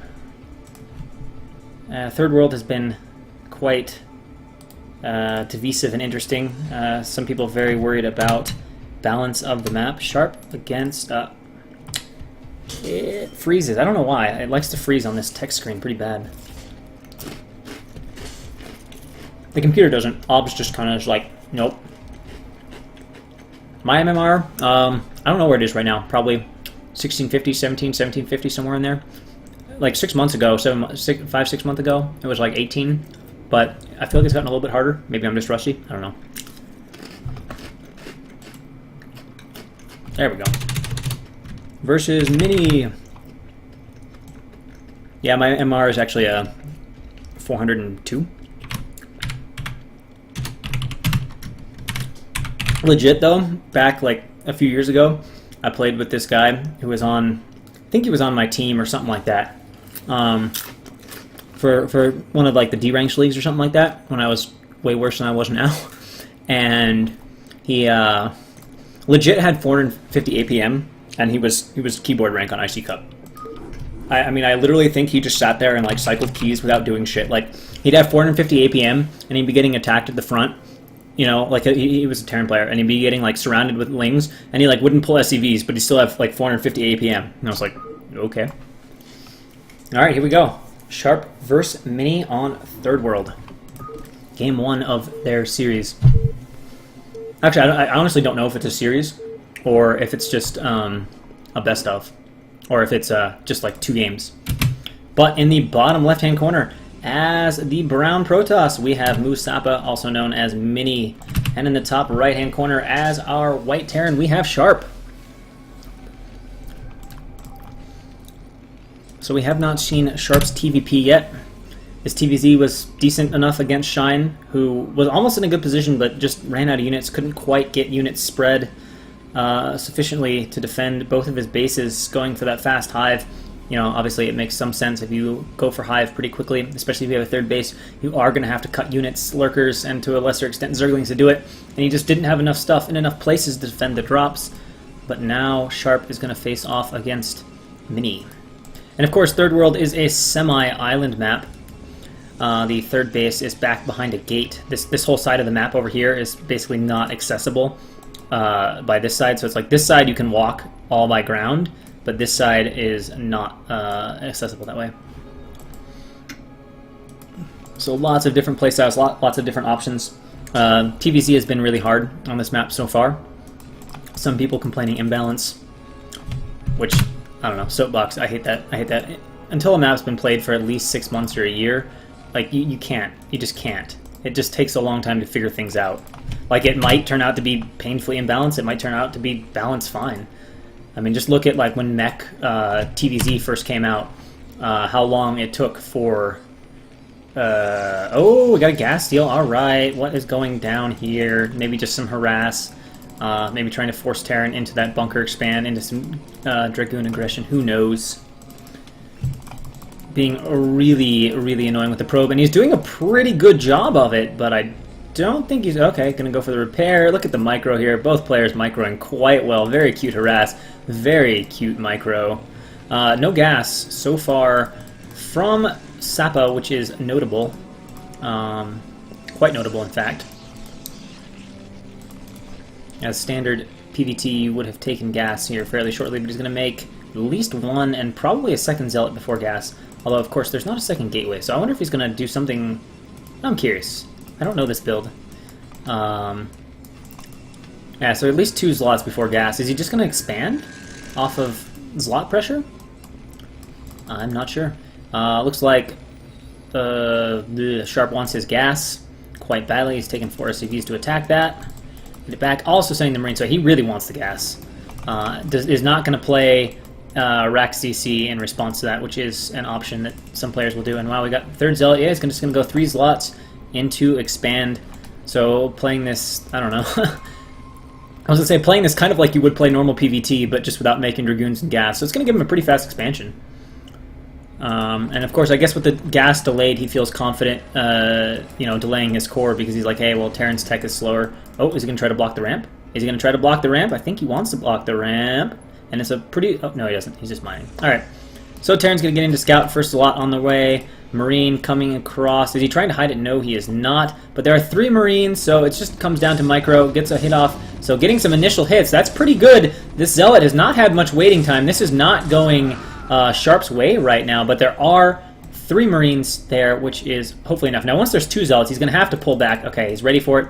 He pulls back immediately, continuing to produce Marines, as he will have to for quite some time. His factory is very delayed, and he's just going to bring them right to the ramp. But the ramp is a little bit dangerous because that can happen. It is powerful defensively, and good control here from Mini. Like I said, Mini is known for having some cute control. It looks like the third Zealot has not been sent across the map, though, and the Marine production and use of that sufficient by Sharp. I really felt like Mini had the better control there, but just not enough Zealots to get anything done. And it looks like Sharp is going to continue to pressure across the map as he drops the CC down, maybe just coming out far enough that he can get off a few hits, hoping he can pick off this Zealot. Be cute if he used the SCV to glitch. He really wants that Zealot, but he's got to be careful. He could still overextend. There are still Zealots coming to harass from Mini. You know, the factory is by no means done. This harass is not done and dealt with. Still has the Marine count to deal with it, but keep in mind, a lot of the Marines are low health, although so is one of the Zealots. Will he pick that one off? He has not gotten it yet. Trying to do some target firing here. He gets one, but actually didn't get the Zealot. It's still alive. Now he picks it off. 2 Marines. Oh, can he trap it? No, he can't. That would have been really nice, but this Zealot pretty badly hurt. Still looking okay. Gas, of course, is done. Core, what the fuck? Is that a misclick? Like, there's no scout in the base, so it's not like he's trying to hide DTs off of this or something. That's a little concerning right there. We'll see what happens with that. May have some awkward Dragoons at some point. Alright, so one of the Zealots has run into the main, and the second Zealot coming over here, and this is where the bunker is nice, but if there's nothing in the bunker, the Zealot can walk in and be annoying, but that Zealot is dead. This Zealot is pretty hurt. I don't think a lot of damage is going to get done. Okay, well, we'll see what's going on. That's not what he wants to have happen. This has not been cancelled. Oh, fuck, did he just... No, he didn't. Never mind, I clicked off of it. And air armor is what? A, right? So he probably went to hit S, but he got A instead? In the midst of his crazy micro? So, rough situation potentially for Mini. Is he going to notice, though? Does he check his building? I guess he doesn't check this very much as part of his habit. I know I don't, but of course that's kind of irrelevant because I'm nowhere near a pro gamer. But I don't know if that's common stance to cycle through core. I don't know if that's probably a thing. All right, so he went ahead and went for a tank directly, and yeah, so he's gonna wait. Is he gonna try to walk in here? Oh my gosh! Oh my gosh! Finding some really annoying openings. Got to be careful of that bunker though. And now gonna have to pull those SCVs. Sharp is for a second. Still dealing with a Zealot here in the main. Microing that tank. Now a Vulture out, so that's going to take care of it. And then I think he'll come down here and try to take care of these Dragoons. He's going to try to push them out this way. Not a bad idea, because now this one is in bunker range, and I still want to keep checking out. He's going to finish air weapon, air armor. I mean, we'll see. Maybe he's going to put down, like, you know, 3 Stargate carrier and do the weirdest carrier build we've never seen before. But it looks suspicious, especially given that it's air armor, which is right next to default hotkey. He is going to go ahead and take the island base, though. Isolated base as a 3rd base. Which also kind of doesn't suggest any possibility for carrier play either. Going fast 3rd into carriers would be very, very low unit count stuff. I heard something... Oh, that's the bunker loading up. Alright, so 2nd factory done here for Sharp. We can see reasonably well handled. There was a lot of dancing, a lot of micro, but Mini didn't really get that far ahead from that. Wasn't able to kill too many SCVs. The SCV pulls weren't bad. Okay, so yeah, we're going to 4 gateways. So 100% we're not going into carriers, and he's going to get fucking air armor. So he's going for the bunker, and he's like, well, this isn't working right. Something... Is he going to notice now? We'll see if he notices. Like, that's not going to feel right to him. He's going to think, number 1, it should be done, because air armor is a longer upgrade. And number 2, he's probably going to notice it right now. He's going to be like, well, this isn't what's supposed to happen. I'm supposed to be able to get the... He's like, what? What the fuck? This is awkward. This is not right. He's got to be suspicious now. He's got to be suspicious. Come on. He's got to be suspicious at some point. There we go. Now he's like, this is not fucking right. Alright, so he's got his upgrade out, and this really sucks because it's a drop build. It's like, of all the builds not to have Dragoon range against, having a drop build is one of the situations where, look at this, it's just like impossible to get this guy into position. Haven't vultures been dropped anywhere else? Doesn't look like it. So that is cleaned up. And supply not very good for Mini right now at all. He's on equal supply to Sharp, which is not where you want to sit, and he's got to deal with drops when he doesn't have Dragoon range, which just sucks. Although I think this next drop is probably going to come at this base. Of course, realizing... Oh, actually, I'm really surprised by this, unless I'm missing the shuttle out on the map somewhere. No, there isn't one, which makes him incredibly vulnerable to drops over at this base. Oh, wait. Did he glitch the Dragoon over? I guess he glitched the Dragoon... Oh, no, okay, there we go. I was going to say, that would be a very odd decision to have gone for this base without any sort of shuttle. Alright, oh, this is going to be so annoying for a few... Oh, no, he's got the shuttle, never mind. He can deal with this. He can deal with this. I was going to say, if he didn't have the... Oh, he doesn't run the dropship! Oh, no! Oh, no! Sharp! Sharp loses the dropship. Alright, gets the Dragoon up there. If he wouldn't have the shuttle, that would have been literally the worst thing ever. He would have just had to have ignored this base for 30 seconds. Because without Dragoon range, he could not have hit the tank, period. Although now he's getting pretty close to having his range. SCV has been glitched over here or potentially dropped over for Sharp. And we are going up to 5 factories. Check that. So possible timing in the works here from Sharp. And his supply is good enough that it looks promising. There's only 4 gateways, which is important. A lot of times, as Protoss, you'd like to have, 1, 2 more gateways at a minimum than Terran has factories. So Terran's army tends to be just a bit more efficient. I'm going to drop the eBay, and what are we going to have? Okay, just 2 Dragoons coming over here. He does not want to lose his blocking / spotter pylon. I think it serves both purposes. It gives a little extra vision of dropships, and it also serves to block a CC from landing there if Sharp decides to expand to that side. Alright, here we go. It is going to be a little bit of 5-fact timing, and we're just going to rally some vultures down, and we're going to keep making tanks. What is next in these 2 factories? Alright, we're going to keep with tanks. So it's going to be tank, vulture, rallied, 5-fact, and Mini getting wind of that right now, sending his Dragoons out. He's got 2 over here, which obviously isn't ideal for defending this, and it's kind of a narrow-ish area. There's not a particularly great spot to fight Terran in here. So we'll see how Mini handles this. This could be tricky. He does have the shuttle out, which is really nice. And the unit count right now is still pretty low from Sharp, who is looking like he might drop while he's doing this, which could be quite annoying. But this is a very narrow choke. Are there just enough numbers right now, though, for Mini to push this back?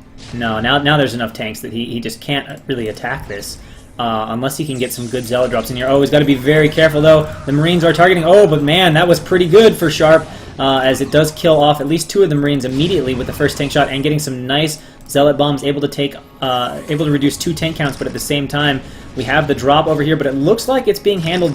The Dragoons on the low ground actually proving to be beneficial, and actually there are going to be carriers. Now, I'm curious to know if that was, oh, I have air armor, so I'm going to go ahead and go carriers now, or if it's a result of, oh, this kind of sucks. It's narrow here. I can't fight this, so I need that. But it looks like 2 Volts are still alive in the main right now. Tough situation to deal with. Looks like Mini is going to maybe try to move 2 groups around. We can see a lot more units, though, right now from Sharp. And this is looking like it might be tough for Mini to handle. Going to get this cleaned up.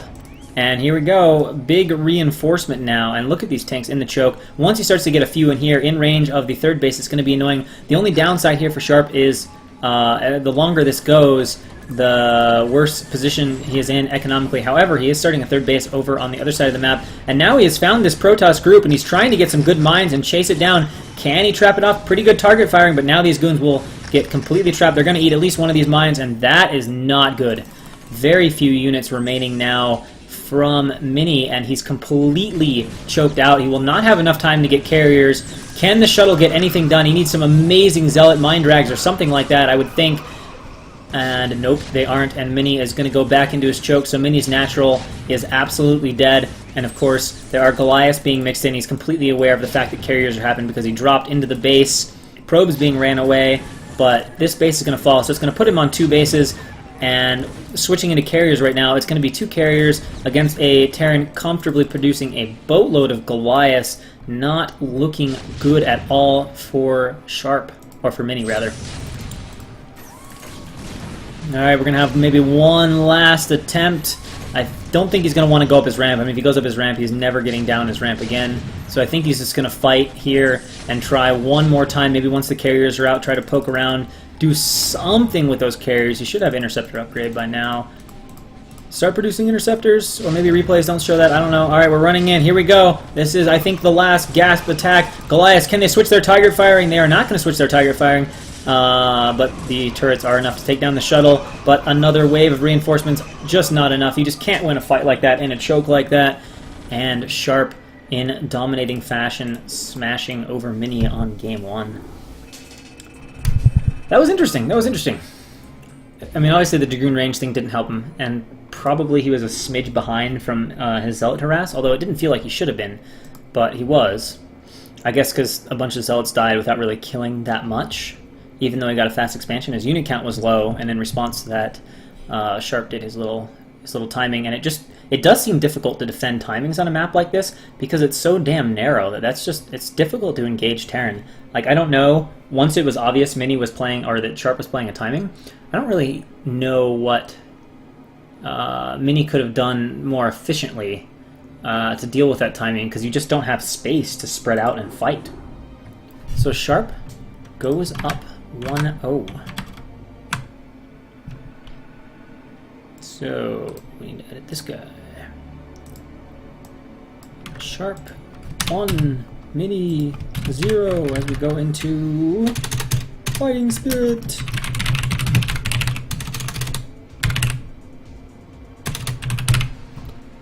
Boom.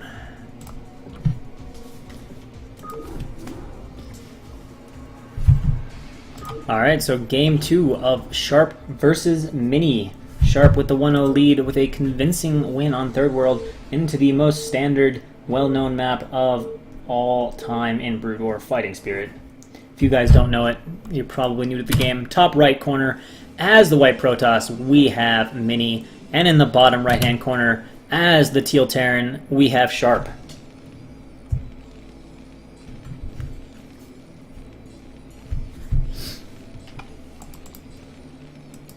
So we'll see what kind of play Mini breaks out this game. Mini, to me, is notable for his kind of harassy, sort of unique style of play. He's definitely got kind of an abusive, harassy style all his own. We didn't really see that last game. I guess a little bit with the Zealots. So we'll see how he opts to play here. You know, I mean, his standard play is good, but he's known for playing kind of unique, interesting games, and we'll see if he breaks something out more in that nature in this game.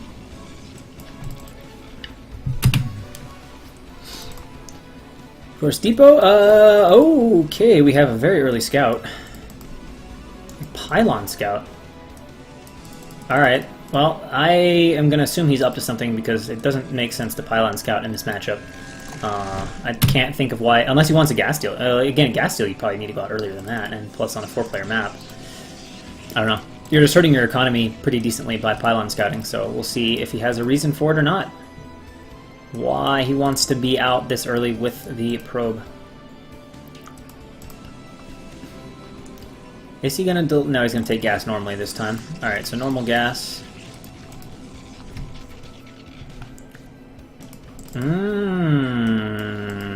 Okay. Well, actually we're not at 12 yet.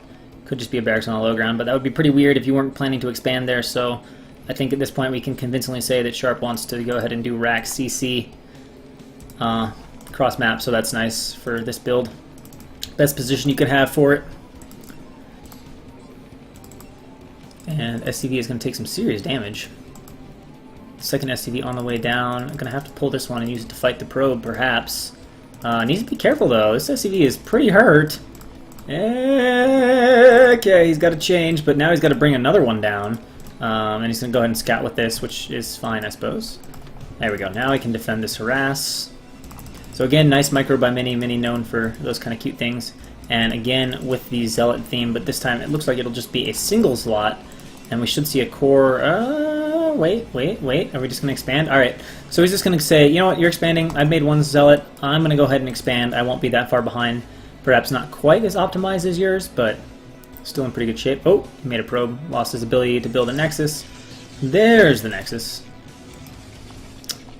And the probe just wandering on through, looking for some stuff. Seeing what's going on, but not much to see. You know Terran's going to take gas right away if they go rack CC, and you know they're going to build a factory after that, and your probe's probably not going to be alive long enough to see much more than that. Alright, here comes the first Zealot. Is this tight all the way? Yeah, it's a pretty nice wall. No way for the Zealot to get around. Now I can just walk right back through. Oh, he's going to delay the CC a bit. Kind of annoying. Going to go for the second SCV. Can he get it? No. Oh, SCV is going to get in, or Zealot is going to get in. And core is down now on the way for Mini.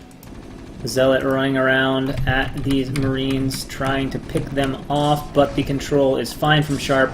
And oh well, I say that, and then he loses one of them, but still 2 Marines, 1 Zealot, no big deal. Zealot's going to try to run home. Will it escape? It looks like it will. Yep.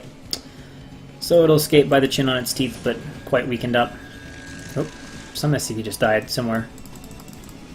I heard it die. I don't know what it died to or how it died, but it died. Factory number 1. Usually we see a second factory. Alright, this time we have the correct upgrade. That's important. Air armor's pretty shitty when you're trying to use ranged dragoons. It's not so bad if you're trying to do carriers against attack upgraded Goliaths, but that's not what happened last game. Alright, there's factory number 2. And Mini is going to go ahead and throw up a Robo, so a very low unit build. We'll see if this is intended to be a Reaver or something else. Okay, dancing around a little bit with the Marines at the front, just looking, making sure we're denying scouting. And he's actually going to pop out across the bridge a little bit. Just probably hoping there was a probe out there. If it was his weight, and then he could like pick off. Obviously, from what he's seen, he's not particularly worried that Protoss is going to be super aggressive. I think he's seen at the very least the Nexus.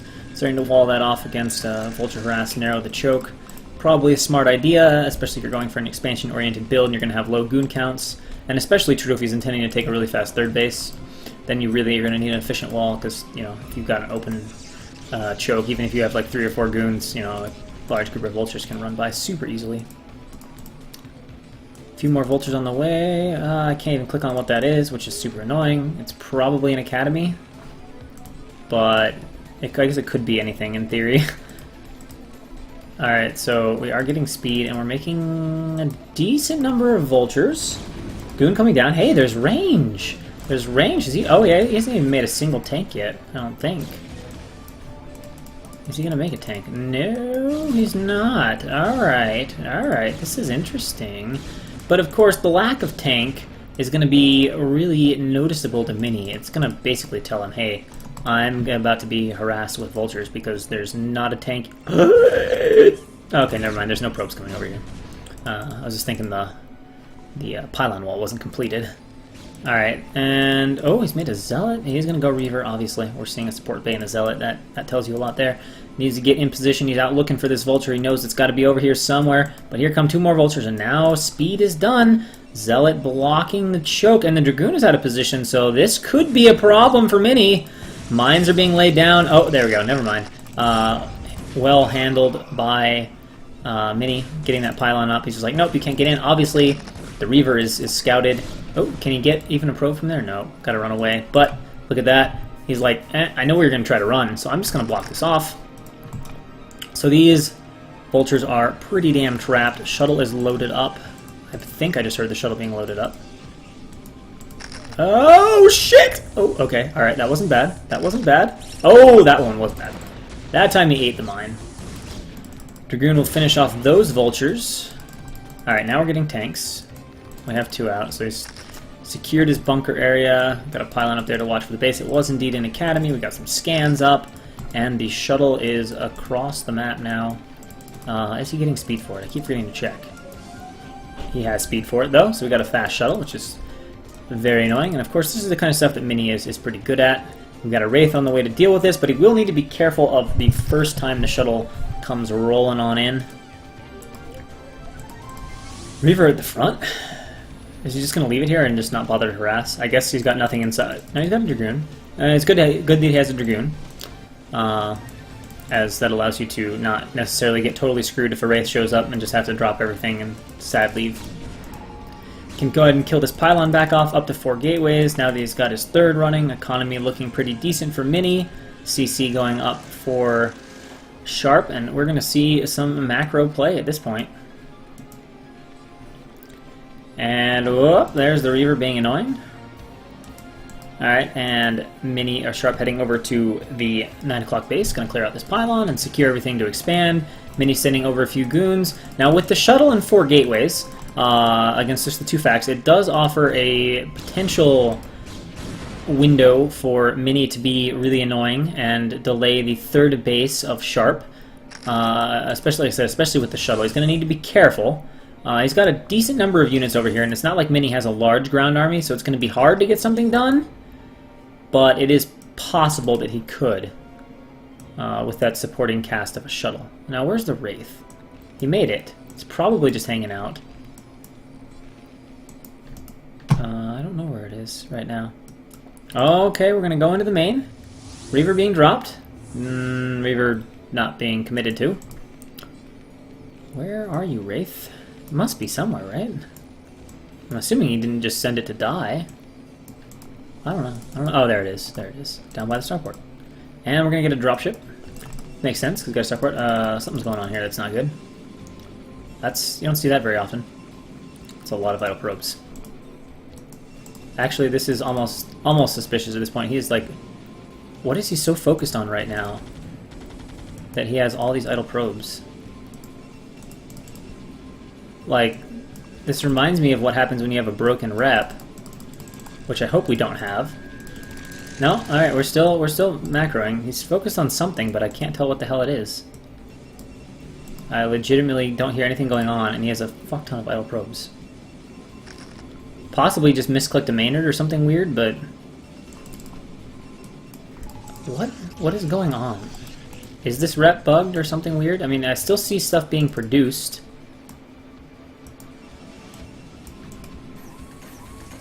Well, we'll just keep watching and see what's happening here.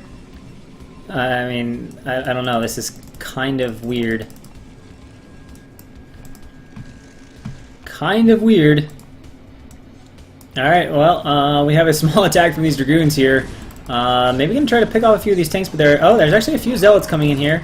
The Reaver from the shuttle not being utilized, and meanwhile some Vultures doing a little bit of harass over here. I think this rep might be bugged, though. Both these players are suddenly banking an assload of minerals, and these battles don't necessarily look correct to me.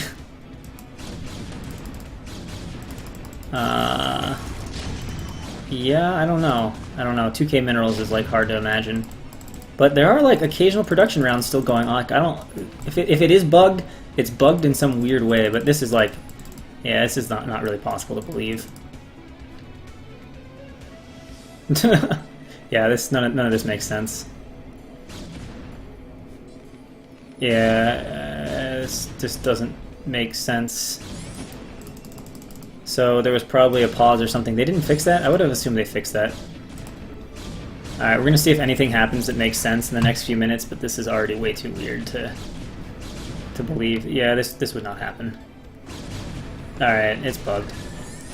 I was pretty sure, but that's unfortunate.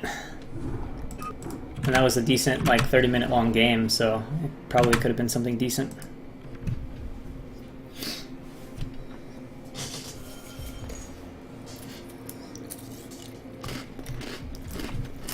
So, that was unfortunate. What could have been? But now we have Sharp versus Soulkey on Circuit Breaker. Whoop, wrong thing.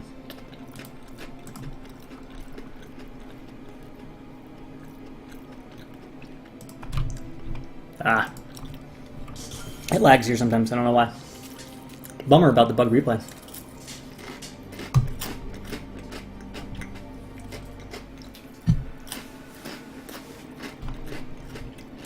Ah, shit, didn't want to do that. Crap.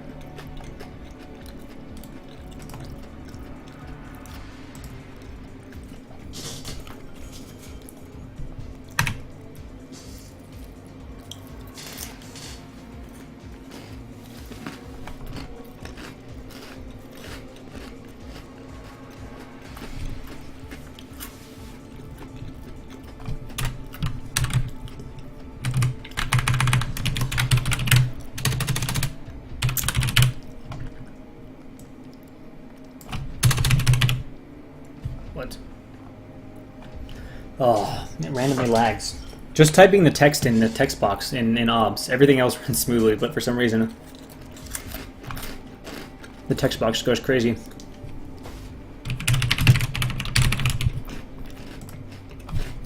Alright.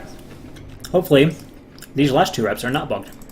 Sharp versus Soulkey on Circuit Breaker, Game 1.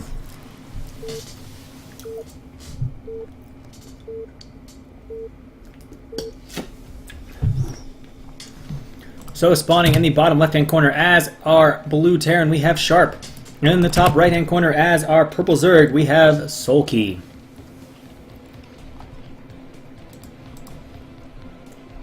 Overlord headed down, obviously not going to scout correctly on your first try. And then Circuit Breaker has an interesting scouting pattern that you can do. As you know, depending on where you spawn, like let's say you spawn here as Terran, you can actually scout to this base. And it's such that if they're over here, you know, because Zerg will generally scout towards the closest natural, which if your top position is down and if your bottom position is up. So if you send your SCV over here, you'll at least see if Zerg is there. So you only have to go to here to confirm Zerg isn't there, and then you can send your SCV across the map and save a little bit of scouting time. So fun little thing you can do there. And we'll see what we get for a game. A lot of times you do see mech on Circuit Breaker, and of course Soulkey is probably the best late mech player out there, just understands it, deals with it fantastically. First showed that to the world back, I remember a game back against Bogus/Innovation, where he clinched a Pro League win, and that was kind of the first time where people were like, whoa, this guy's really good against mech. Although, he first came up, and I remember he was one of the first Zerg players I really liked, because he came up as this rookie from, it was like Dream League or whatever it was called, and he literally comes out in his like first match, and he reverse all kills it was whatever team had like light on it, and he kills, just takes all of them out as like this rookie, and everyone was like, what? That was pretty surprising. And ever since then, I was a fan. It took people a long time to realize he was actually pretty good, but about a year or two later, people started like realizing, oh, okay, this Zerg is actually pretty damn good. And he was just getting better and better, and then StarCraft 2 came out and messed things up. But towards the end there, he was arguably, you know, equal co-ace player with Zero.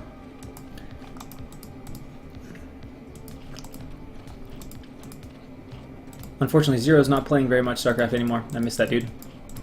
When he was on, he was fucking brilliant. Alright, Soulkey with the usual 12 hatch, 13 pool, which is one of the most common openings to see in ZVT these days. Scan made a thread up about it like a year or two ago. If you guys don't know about it, if you play ZVT, it's basically you 12 hatch and then you make 2 more drones and you do 13 pool.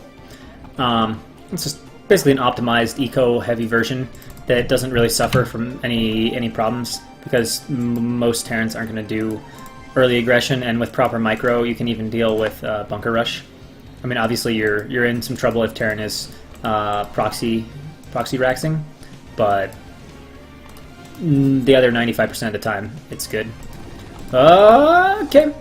Sees that there's a Marine out. I think he got close enough to see the CC. About 90% sure he did. So he's going to know what's going on. I'm blocking a mineral patch, just being cheeky. Will we have a pair of lings anywhere? No. Well, we'll probably have one soon.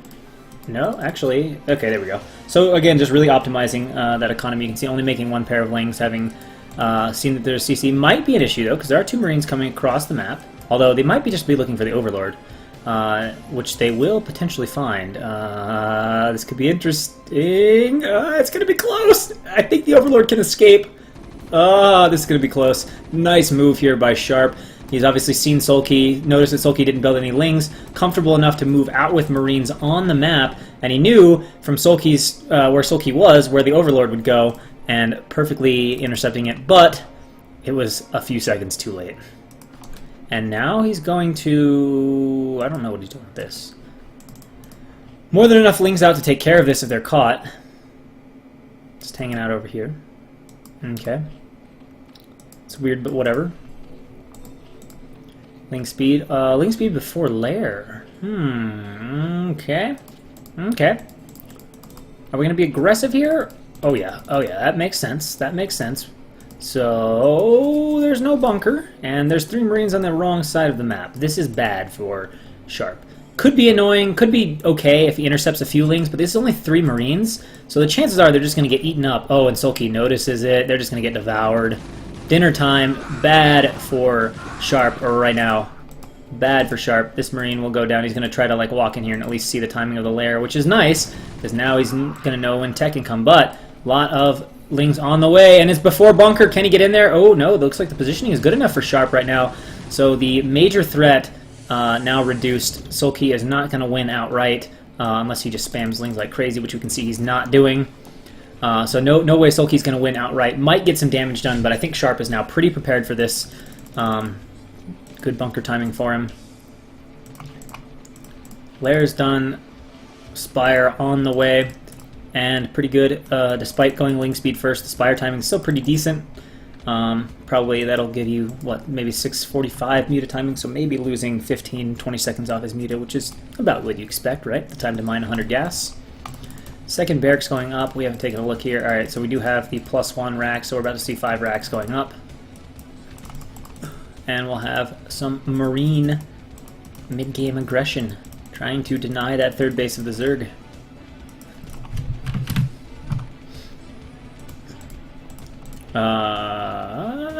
Is that an accident? Is that an accident? That's 4 mining gas, FYI.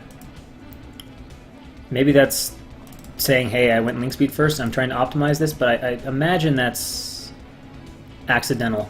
I think someone like looked at it and there's like a super subtle advantage to mining 4 with gas, but of course at the cost of a lot of mining. Like at the cost of, you know, a drone not being able to mine minerals, which early on in the game is worth something. You know, it's definitely a lot less benefit to gas than it is to the cost in minerals. So unless you just really want gas. Let's see, has he fixed that now? Yeah, he has fixed that. So probably a mistake, but you never know. Alright, so we've got Muta on the way, and the Marines just pushing the Zerglings back from the front. Should have some medics here out soon, right? We already got a few in the group. Yeah, we got 4 medics in the group. Got the racks, getting a few turrets up by the racks. That's important. If you don't have turrets by the racks, Muta can just endlessly harass Marines coming out of the barracks. And here we go. Oh, Lings are running in, but they cannot do anything. This Marine medic group is too large for that size of Lings. He gets everyone away. Wow, he runs away every single Ling. That looked like he was going to get at least a few squashed at the bridges, but we'll head that way. A few more Mutas, a few more Lings coming across. Soulkey producing a lot of Zerglings right now. Definitely looking to fight this with Lings. Again, we're seeing the same sort of thing as Shine did, going for the fast Queen's Nest before Lurker. So basically, it's hatch your Muta and then throw down your Hydra Den, but get your Queen's Nest before you start your Lurker, so we can get fast hive. And it looks like a Marine group is sweeping around the backside. Muta should find this. Alright, he's paying attention, good, which is pretty important. When you're flying Muta around the Terran base, you need to be very attentive. This is not the place to run Lings in. I don't think this is going to work that well for Soulkey. He's actually going to, I guess, counter with the Lings. He may have drawn Sharp enough out of position, but no, there's a pretty decent group of Marines here ready. They don't get in the bunker fast enough, and what looked to be not so great for Soulkey is turning out to be an excellent strategic move. Fought Sharp out here, drew his army away, and now he's got some Lings picking off turrets in the main base. That turret should go down even with the repair, although that repair was pretty stout, and now he's got all kinds of space to harass in the main, but I think there's enough Marine medic around that he just can't stay here and he's going to have to fly out. But certainly a bit annoying for Sharp, gave him a little bit of worry, going like, oh man, there's about to be a bunch of Lings running around my base. And Soulkey has made a ton of Lings. He's playing this quite aggressively right now. So from an economic standpoint, the game is good for Sharp, but he has to be careful. Soulkey has made a lot of Lings. Hasn't picked off tons and tons of Marine and Medic, but there's more than enough Lings to do some serious damage to this. If he catches it in the right spot. This is probably not the right... Actually, that's pretty good. There are no medics there, so of course, just camping that, and excellent engagement here from Soulkey. A little out of position for Sharp, and Soulkey takes advantage of that, and oh man, 4 medic kills. Is he going to get all of them? Yes, he is.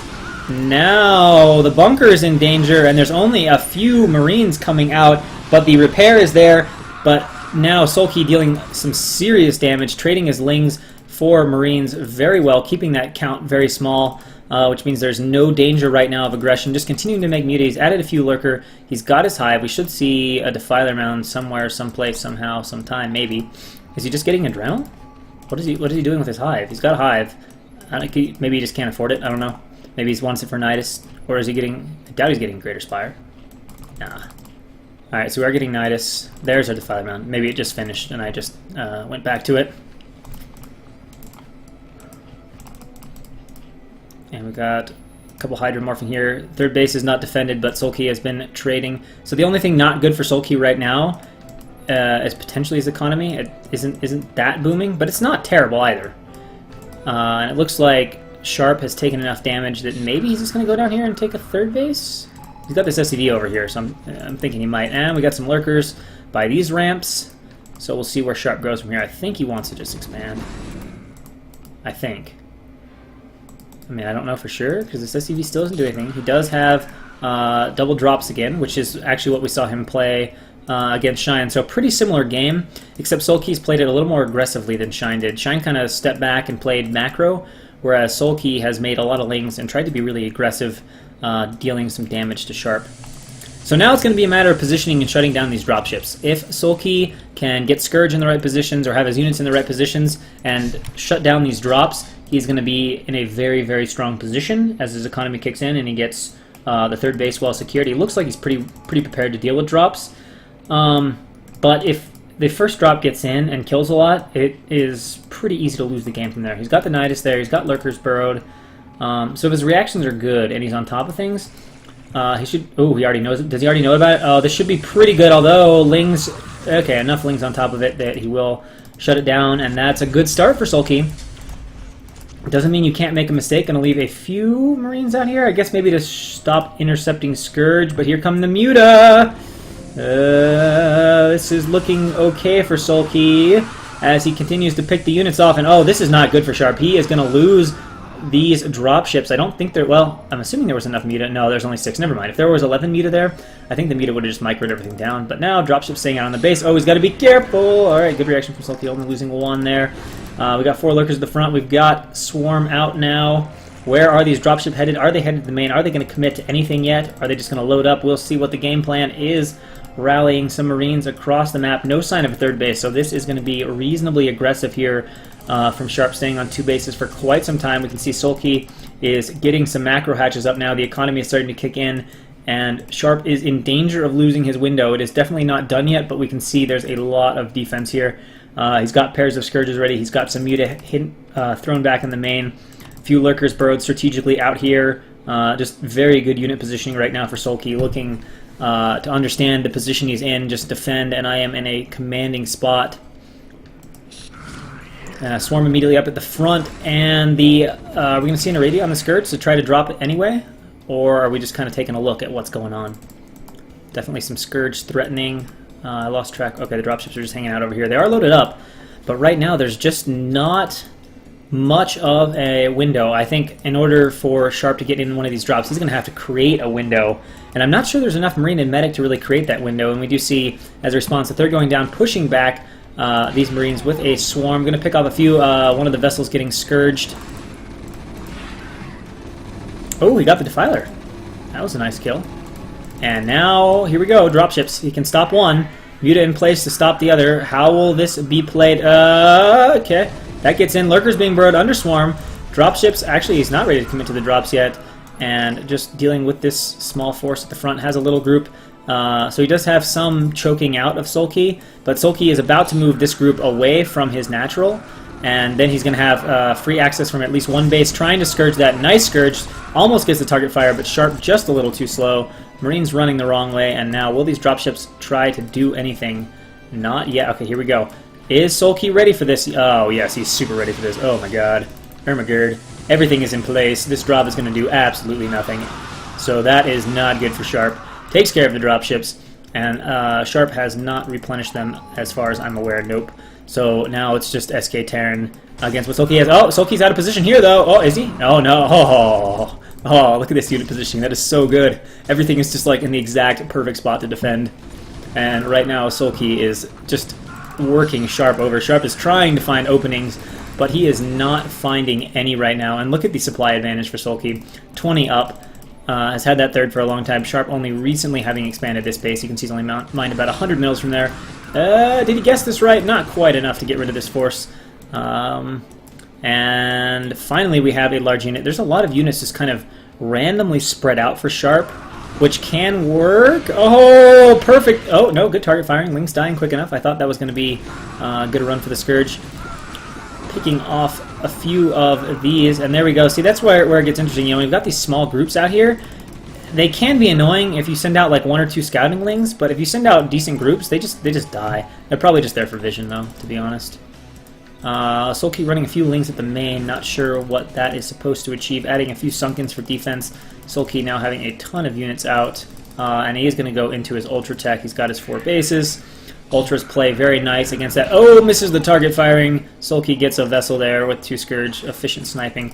Lings are a little bit out of position, but all Soulkey has to do is move them. It's a plague on not that much, but any science vessel plagues aren't bad. Does irradiate the Defiler over there, or one of the Lurkers as well. But right now the Swarm is up. And he's just going to need to get more going with his Marines right now before those Ultra come out. If you can't find some openings and get something done, Soulkey's just going to defend, and make a boatload of Ultras. And that vessel count is not super high for SK Terran, so 12 Ultras come out. That's not many irradiates. Alright, he's just trying to get some vessels here, and vessels are a big deal. Oh my god, so many vessels. This is really, really rough for Sharp right now. Although, this base is a little undefended, although there's an Nidus Canal there, and of course there are some Lurkers and Defilers there. He might need them. He should be able to get them in place, but there was potential for threat. Although there are 0 medics with this group. My god. Oh, there we go. There we go.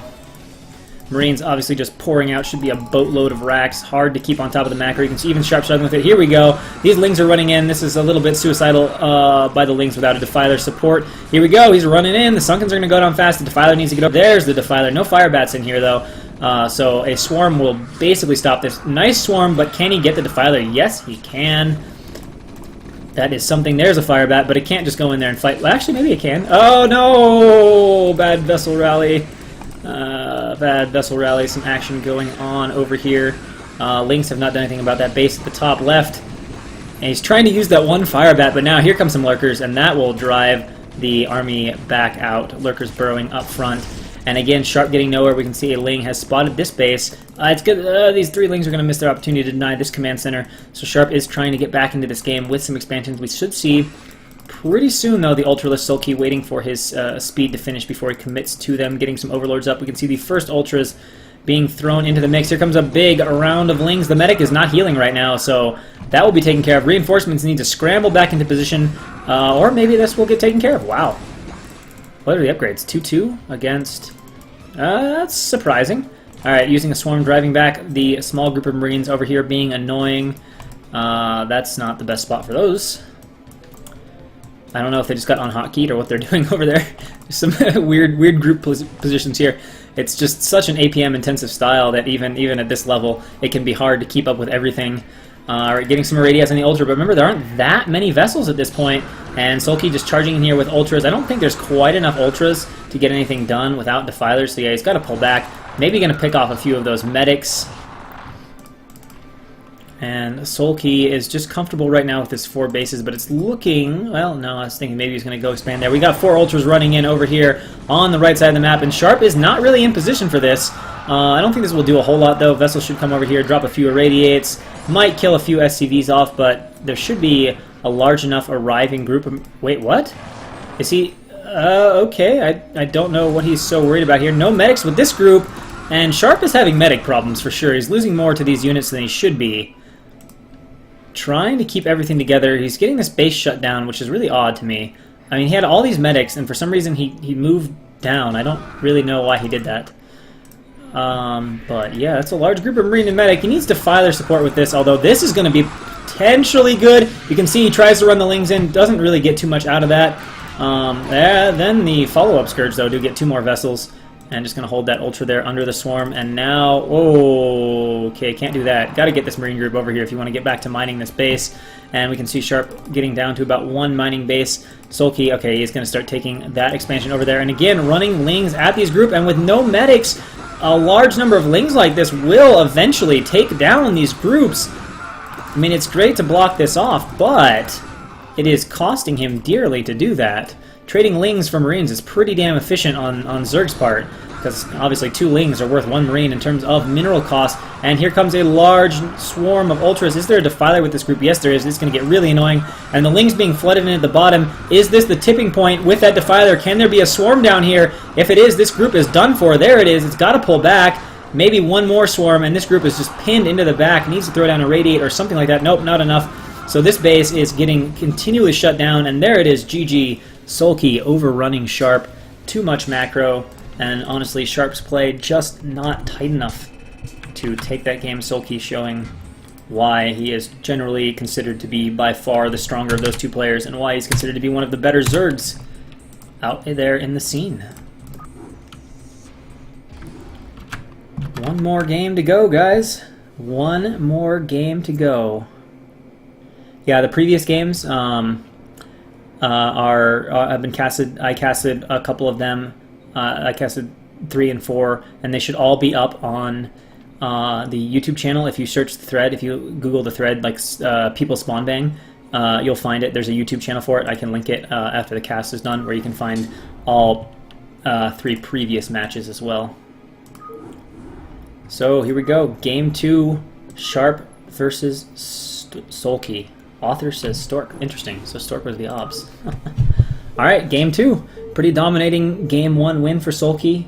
How will he fare in Game 2? Can Sharp adjust what he's doing and have more success? In the bottom right-hand corner, as the Blue Terran, we have Sharp. And in the top right-hand position, as the Green Zerg, we have Soulkey. So yeah, we've seen the 2 ZVTs we've seen from Sharp have been basically the same style of game, +1 5 racks, and then transitioning into 2 starports with a quick double drop, and then into SK Terran, and it went great for him against Shine, as the drops did too much damage, but Soulkey was able to sniff out the first drop, and then he just had iron defense, beautiful unit positioning, and Sharp just couldn't get anything done. And Soulkey took a very convincing Game 1.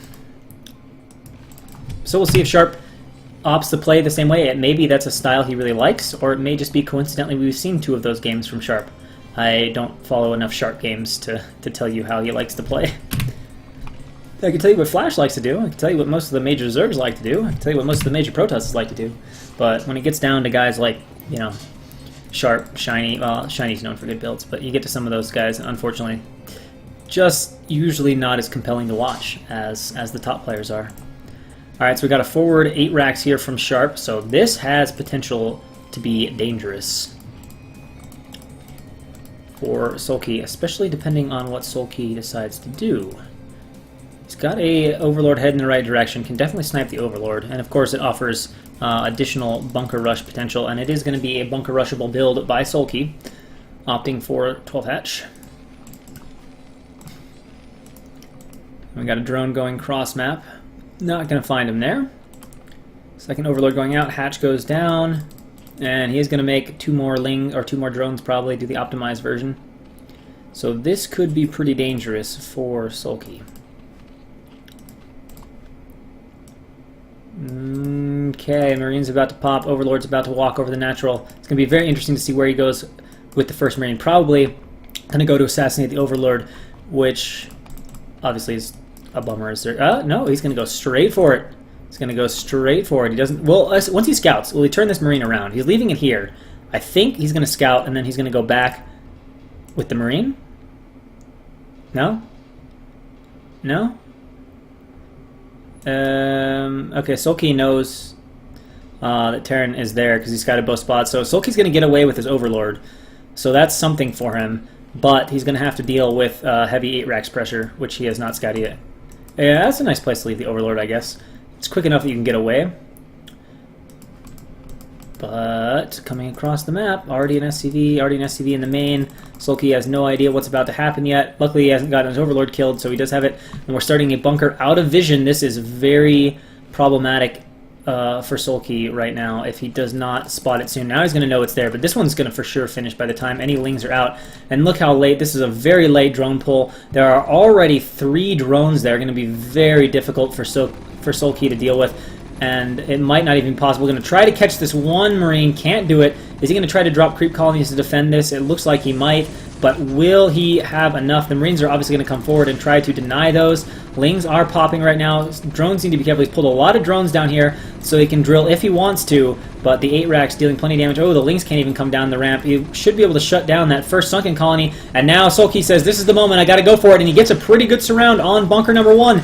Is the surround sufficient? The repair is there. It is going to be so close. And the repair is not fast enough. It looks like Soulkey's going to save his hatchery and most of his drones. Excellent defense. Sharp was really close, though, to making that work, but the SCV's just out of range. And now this bunker is too far away. And, oh, is Soulkey going to try to run around? Could be a little bit annoying for Sharp.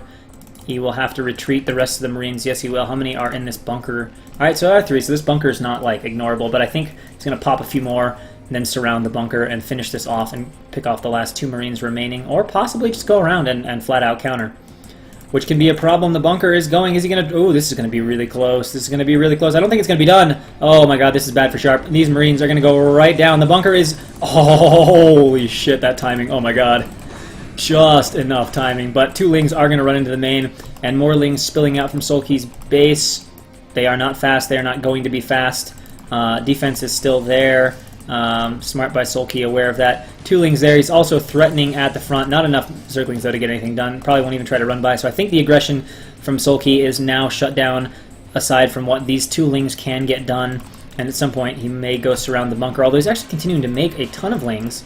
He still doesn't have speed, though, which is interesting.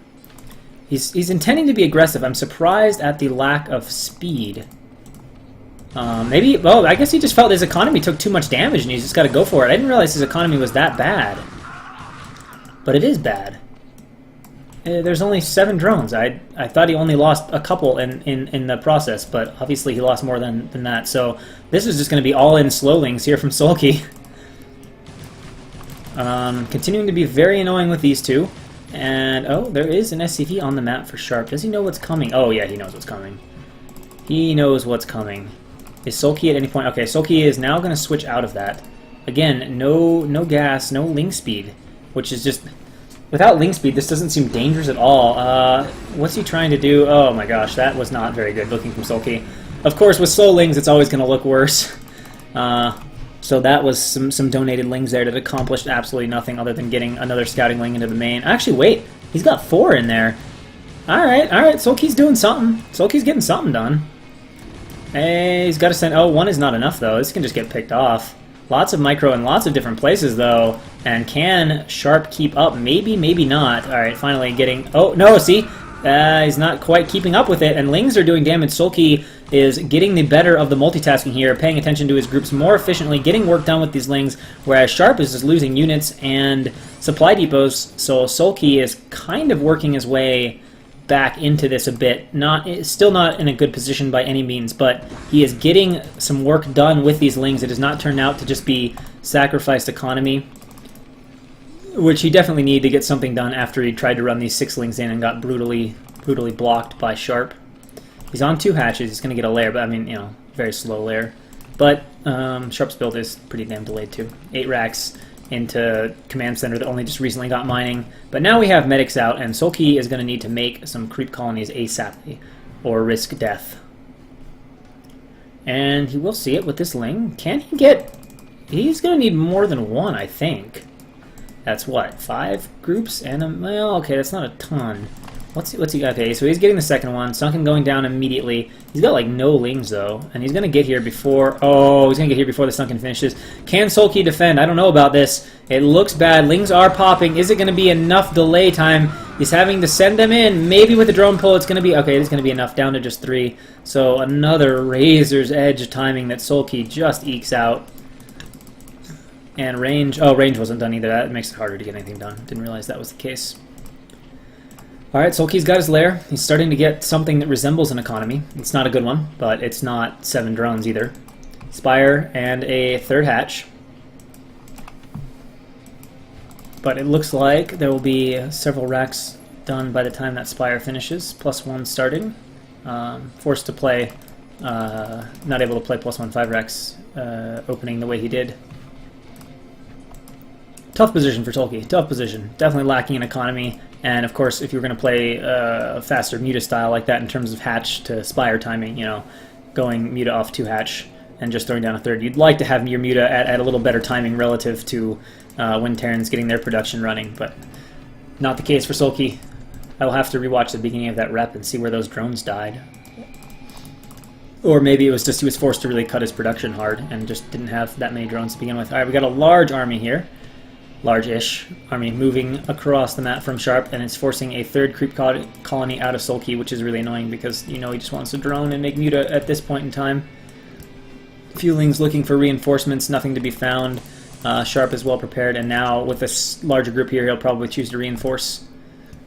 But good tactics, keeping these groups separated from each other. And Sharp just going to go check this base, make sure nothing weird is happening, spread these guys out a bit. Interesting. I don't know quite what was looking. Maybe just hoping you find an Overlord or something.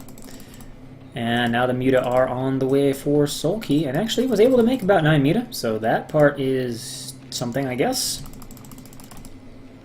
And we'll see what happens here.